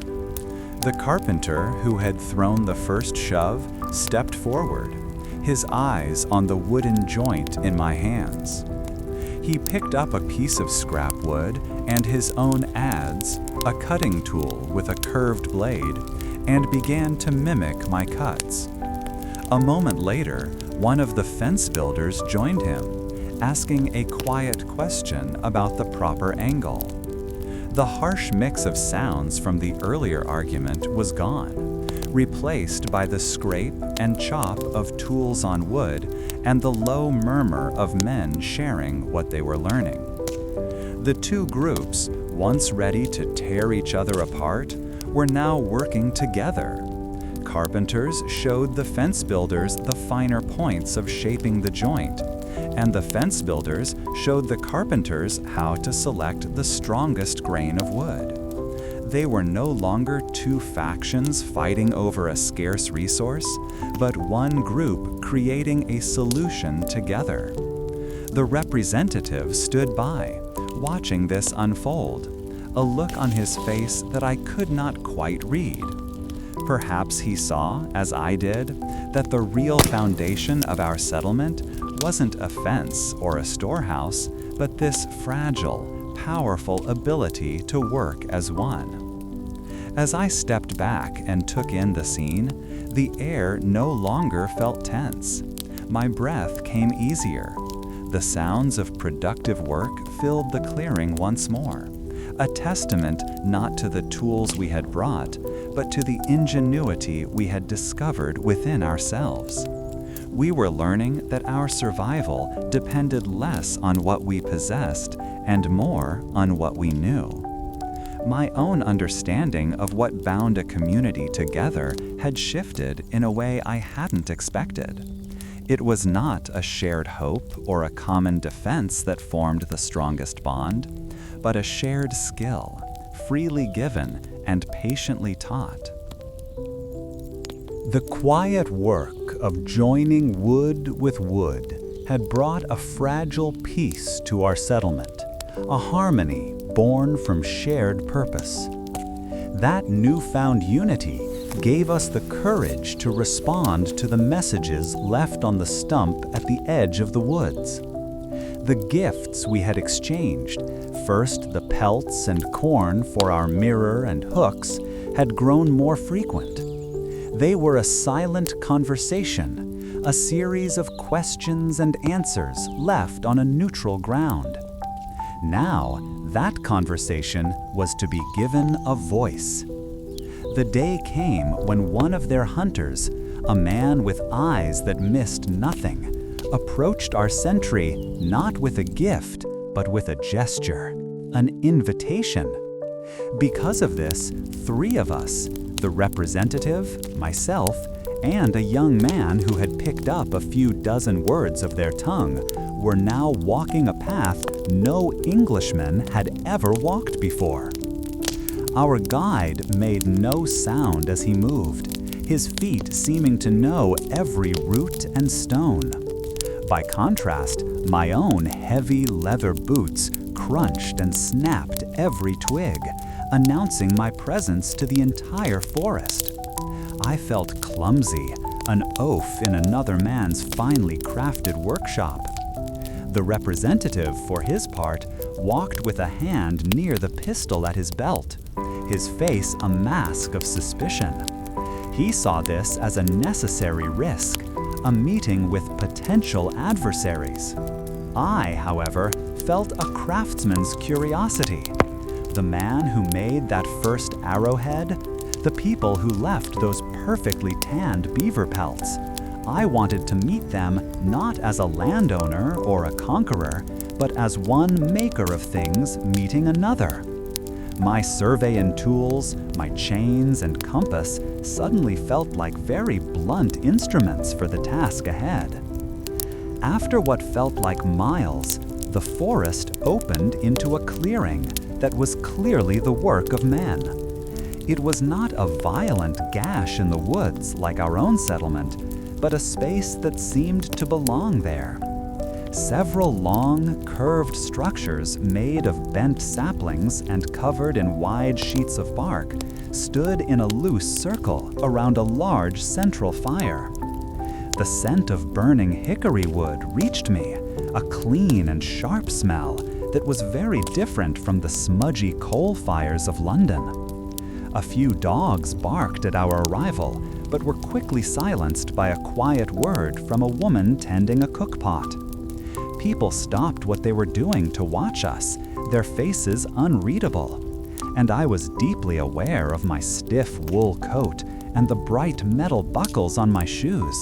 They seemed so out of place here. This new place led us toward the central fire, where an older man sat on a thick mat of woven reeds and dark fur. His face was a map of his years, lined with a gravity that demanded respect. This was the sachem, their leader. He did not rise, but he inclined his head slightly as we approached. Our guide spoke to him in a series of soft, flowing sounds, and the sachem listened without interruption. He then gestured for us to sit on a log that had been placed opposite him. The warmth from the fire was a welcome feeling on my face, pushing back the cool dampness of the deep woods. For a long moment, no one spoke. The only sounds were the crackle of the flames and the distant call of a bird I did not recognize. The representative, ever impatient, nudged our translator to begin. Words were exchanged, slow and careful, like men crossing a frozen river, testing each step. Our man would speak a few English phrases, then stumble through his limited vocabulary of their language, using his hands to fill the gaps. The sachem would listen, his eyes never leaving the speaker's face, before replying in a calm, measured tone that the translator then struggled to put back into English for us. The process was painfully slow.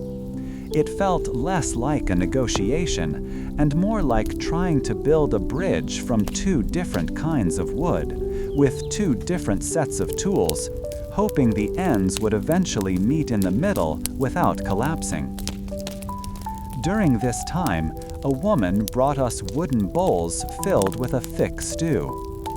I could see pieces of venison and what looked like corn and beans swimming in a rich, dark broth.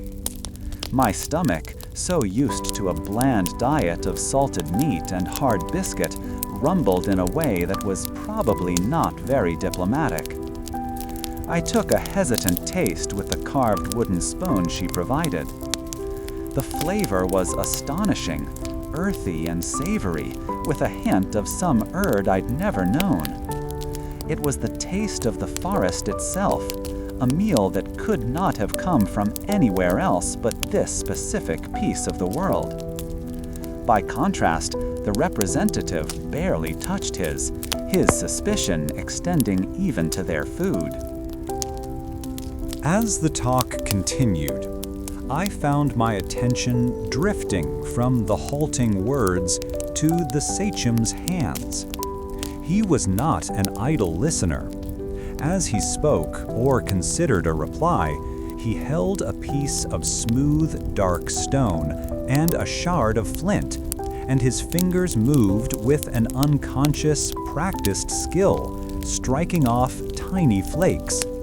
He was shaping something, perhaps a new tool or an arrowhead, even as he spoke of peace and boundaries. I recognized the motion instantly. It was the same deep focus I felt when I was carving a wooden peg or taking a delicate measurement with my theodolite. He was a craftsman too. It was a language his hands spoke that I understood perfectly, far better than the broken words passing between us. Our translator struggled to explain our purpose. He used the word for land and the word for king, and tried to describe the charter from the Lord Proprietor. To demonstrate the idea, I unrolled a small piece of parchment, a copy of my first survey of the coastline, and showed the sachem the neat lines and symbols I had drawn. He looked at it, his expression a mixture of curiosity and confusion. He then pointed not at the map, but through the trees toward the river, then to a high ridge in the distance, then up at the sky. His words were translated simply. This is all one thing. How can you draw a line on the river? The line will wash away. That simple question struck me with the force of a physical blow. In all my years of training, in all the countless hours I had spent with chain and compass, I had always seen the world as a surface to be measured, divided, and owned. My entire profession was built on the idea that a line on a map was a real thing, a truth that could be enforced. To him, it was a nonsense, a child's drawing of a thing he could not possibly understand. He saw the world as a living whole. The water, the woods, the animals, and his people were all connected. We saw it as a collection of resources to be marked out and claimed. I suddenly felt the profound arrogance of my work. We weren't mapping a new world. We were trying to force it into the shape of our old one. The representative, sensing the conversation was not going his way, pressed the point about establishing a boundary for our settlement. Through the translator, the sachem explained that they did not object to us living here. We were welcome to use the land to grow our food and build our shelters, just as they did. He made a gesture that encompassed the clearing. This was their home for now, but they moved with the seasons, following the game and the ripening plants. The idea of one person owning a piece of land forever, to the exclusion of all others, was clearly something he found deeply strange. I looked at the straight, unforgiving lines on my map, and for the first time, they looked like scars. To conclude our meeting, the sachem laid aside his stonework and was handed a long, carved wooden pipe with a stone bowl. An attendant lit it with a coal from the fire, and the sachem drew on it, sending a puff of sweet-smelling smoke toward the sky. He then offered it to the representative, who looked at it with disgust and waved it away. A quiet but definite tension entered the clearing. I saw the error immediately. It was a gesture of peace, of shared breath, and he had thrown it back in their faces. Thinking quickly, I reached out and took the pipe myself before the moment could curdle into an insult. The stem was warm, and the smoke was mild and pleasant, with a scent like dried clover. I took a respectful puff and passed it back, nodding to the sachem. His eyes met mine, and for the first time, I saw a flicker of something like understanding. He gave me a slow, deliberate nod in return. The tense moment passed. We had not agreed on boundaries or ownership, not in any way I would have understood a week ago. We had not signed a treaty or made a formal pact. But in the sharing of food and the passing of the pipe, a different kind of agreement had been reached. It was an understanding that we were neighbors, for better or worse, and that courtesy and respect were tools just as important as an axe or a musket. We were two very different peoples, trying to find a way to live in the same place. As we walked back to our own settlement, the representative fumed about the inconclusive meeting, calling them simple and evasive. He saw failure. I, however, felt a strange sense of clarity. My world, once so neatly defined by grids and property lines, had become much larger and more complicated. My job was to draw lines, but I was beginning to see the immense power of the things that lines could not and should not divide. The cultural gap between us had tested me in ways I was only starting to comprehend. Years have passed since our small community first huddled in a longhouse, listening to the rain. The settlement, now known by the proud name of Jamestown, has roots that have sunk deep into this rich soil. It is no longer a temporary camp, but a place of permanent homes, a church spire, and the steady rhythm of work. And at long last, I hold a parchment in my hand, a deed signed by the governor, granting me my own piece of land. It is a modest holding, nothing like the grand estates I once imagined mapping out, but the crisp paper feels heavier than any gold. The lines drawn on it in neat black ink represent not a distant lord's ambition, but the culmination of all my sweat and struggle. This small square on a map is the beginning of a life that is truly mine, earned through enduring hunger, sickness, and fear.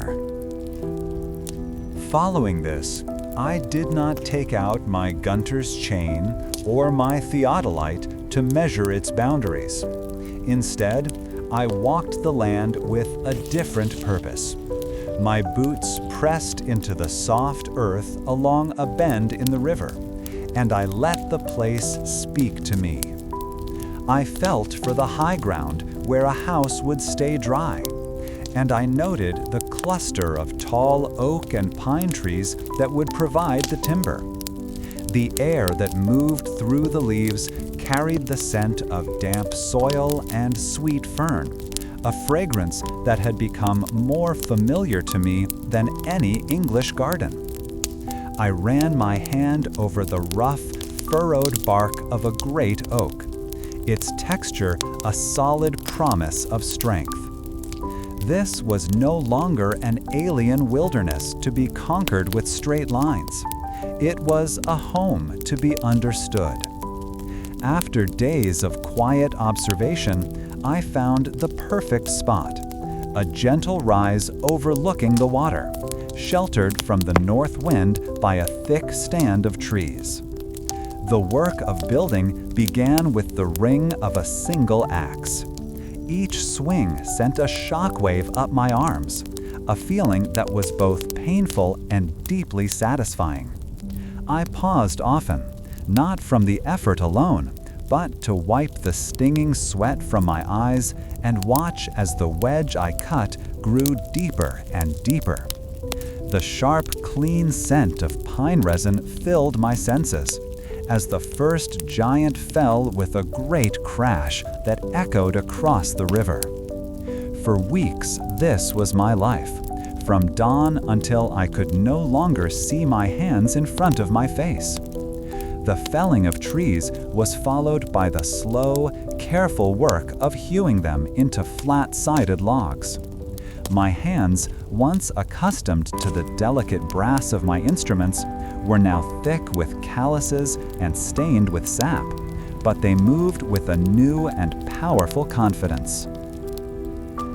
With the logs prepared, the real craft began. I took up my adze, a tool with a curved blade used for shaping wood, and began cutting the notches at the end of each timber. As I worked, I thought of that bitter argument over the last cask of nails years ago. It had felt like the end of us then, a small community ready to tear itself apart over a bit of iron. The memory prompted me to reach for my auger and mallet, drilling the holes for the same kind of strong wooden pegs I had shown the men how to make. That lesson, born of desperation, now formed the very foundation of my own home. There was a quiet pride in knowing my house would be held together not by what we had brought with us from England, but by the knowledge we had learned right here, from the land and our own necessity. Slowly, day by day, the walls rose. Each log was a victory, lifted into place with levers and sweat. I sealed the gaps between them with a mixture of river clay and dried brass, creating a solid barrier against the wind and rain. It was a rough-looking structure, nothing like the neat brick homes of London, but it felt more real, more honest. The timbers were not perfectly straight, and the roof had a slight dip in the middle, but every imperfection told a story of my own labor. I could look at any part of it and remember the feeling of the wood in my hands, the particular challenge of fitting one log against another. This cabin was more than a shelter. It was a testament, a physical record of my own strength and will. The first evening I spent inside was a moment I will never forget. I built a small fire in the stone hearth I had carefully constructed, and as the flames caught, a gentle warmth began to spread through the single room. Outside, the sounds of the night woods began, the call of an owl, the rustle of some small creature in the undergrowth. But inside, I felt a profound sense of peace and security I had not known since leaving England. The firelight danced on the raw wood of the walls, making the grain glow like honey. The air smelled of wood smoke and newly cut oak. I sat on a simple stool I had made, eating a piece of cornbread, and felt the deep, weary satisfaction of a craftsman who has finally completed his masterwork. Once the cabin was finished, my attention turned to the earth itself. I cleared a patch of land near the house, not in long, straight rows as I would have back home, but in the way I had learned from watching the native people. I built up mounds of soil, remembering the abandoned clearing I had studied so many years before. Into these mounds, I planted my first crops of corn, with beans to climb the stalks and squash to spread its wide leaves around the base, protecting the soil and keeping it moist. This technique, a design of cooperation rather than control, felt right. It was another sign that my old ways of thinking, of imposing perfect geometry on the world, had been replaced by something more flexible, something that worked with the land instead of against it. Standing in the doorway of my new home, I looked out over the beginnings of my small farm. The green shoots were just starting to push through the dark soil, and beyond them, the river flowed steadily toward the sea. Smoke curled from the chimney of my own hearth, a thin gray line rising to join the vast blue sky. I held up my hands and looked at them. They were a surveyor's hands no longer. They were the hands of a farmer, a carpenter, a builder, the hands of a man who had been remade by this place. The ambitions that had filled my head on the deck of the Providence seemed like the dreams of a different person, a stranger from a distant land.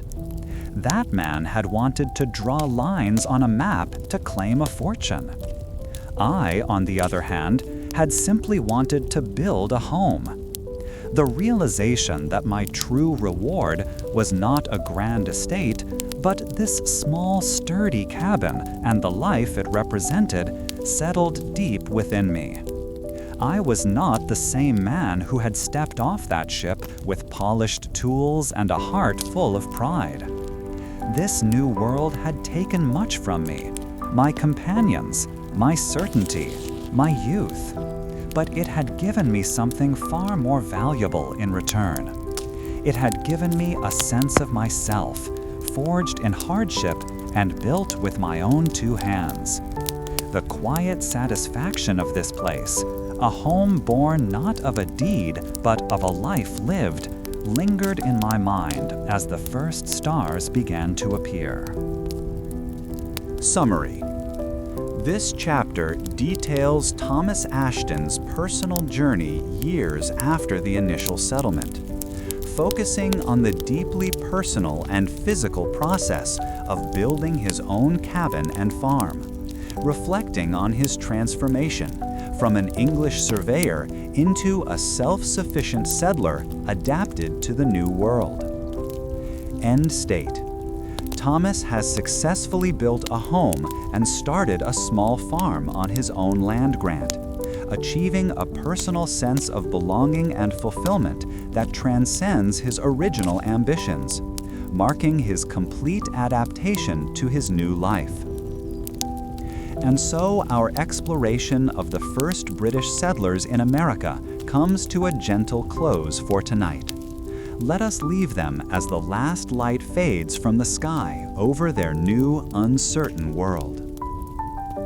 Imagine the profound quiet that would descend upon a fledgling settlement like Jamestown or Plymouth after a day of demanding labor. The ring of the axe and the call of voices fall silent, replaced by the low crackle of a communal fire. The day's anxieties are set aside with the tools. Within the simple timber walls of their new homes, a deep and earned weariness settles in. Their rest was not just a pause, but a necessary act of faith in the coming dawn. In that same spirit, let the demands of your own day recede. Allow the stories of their resilience to become a soft, distant murmur. May your rest be as deep and restorative as the peace that fell over those shores when the final candle was extinguished. Sleep well.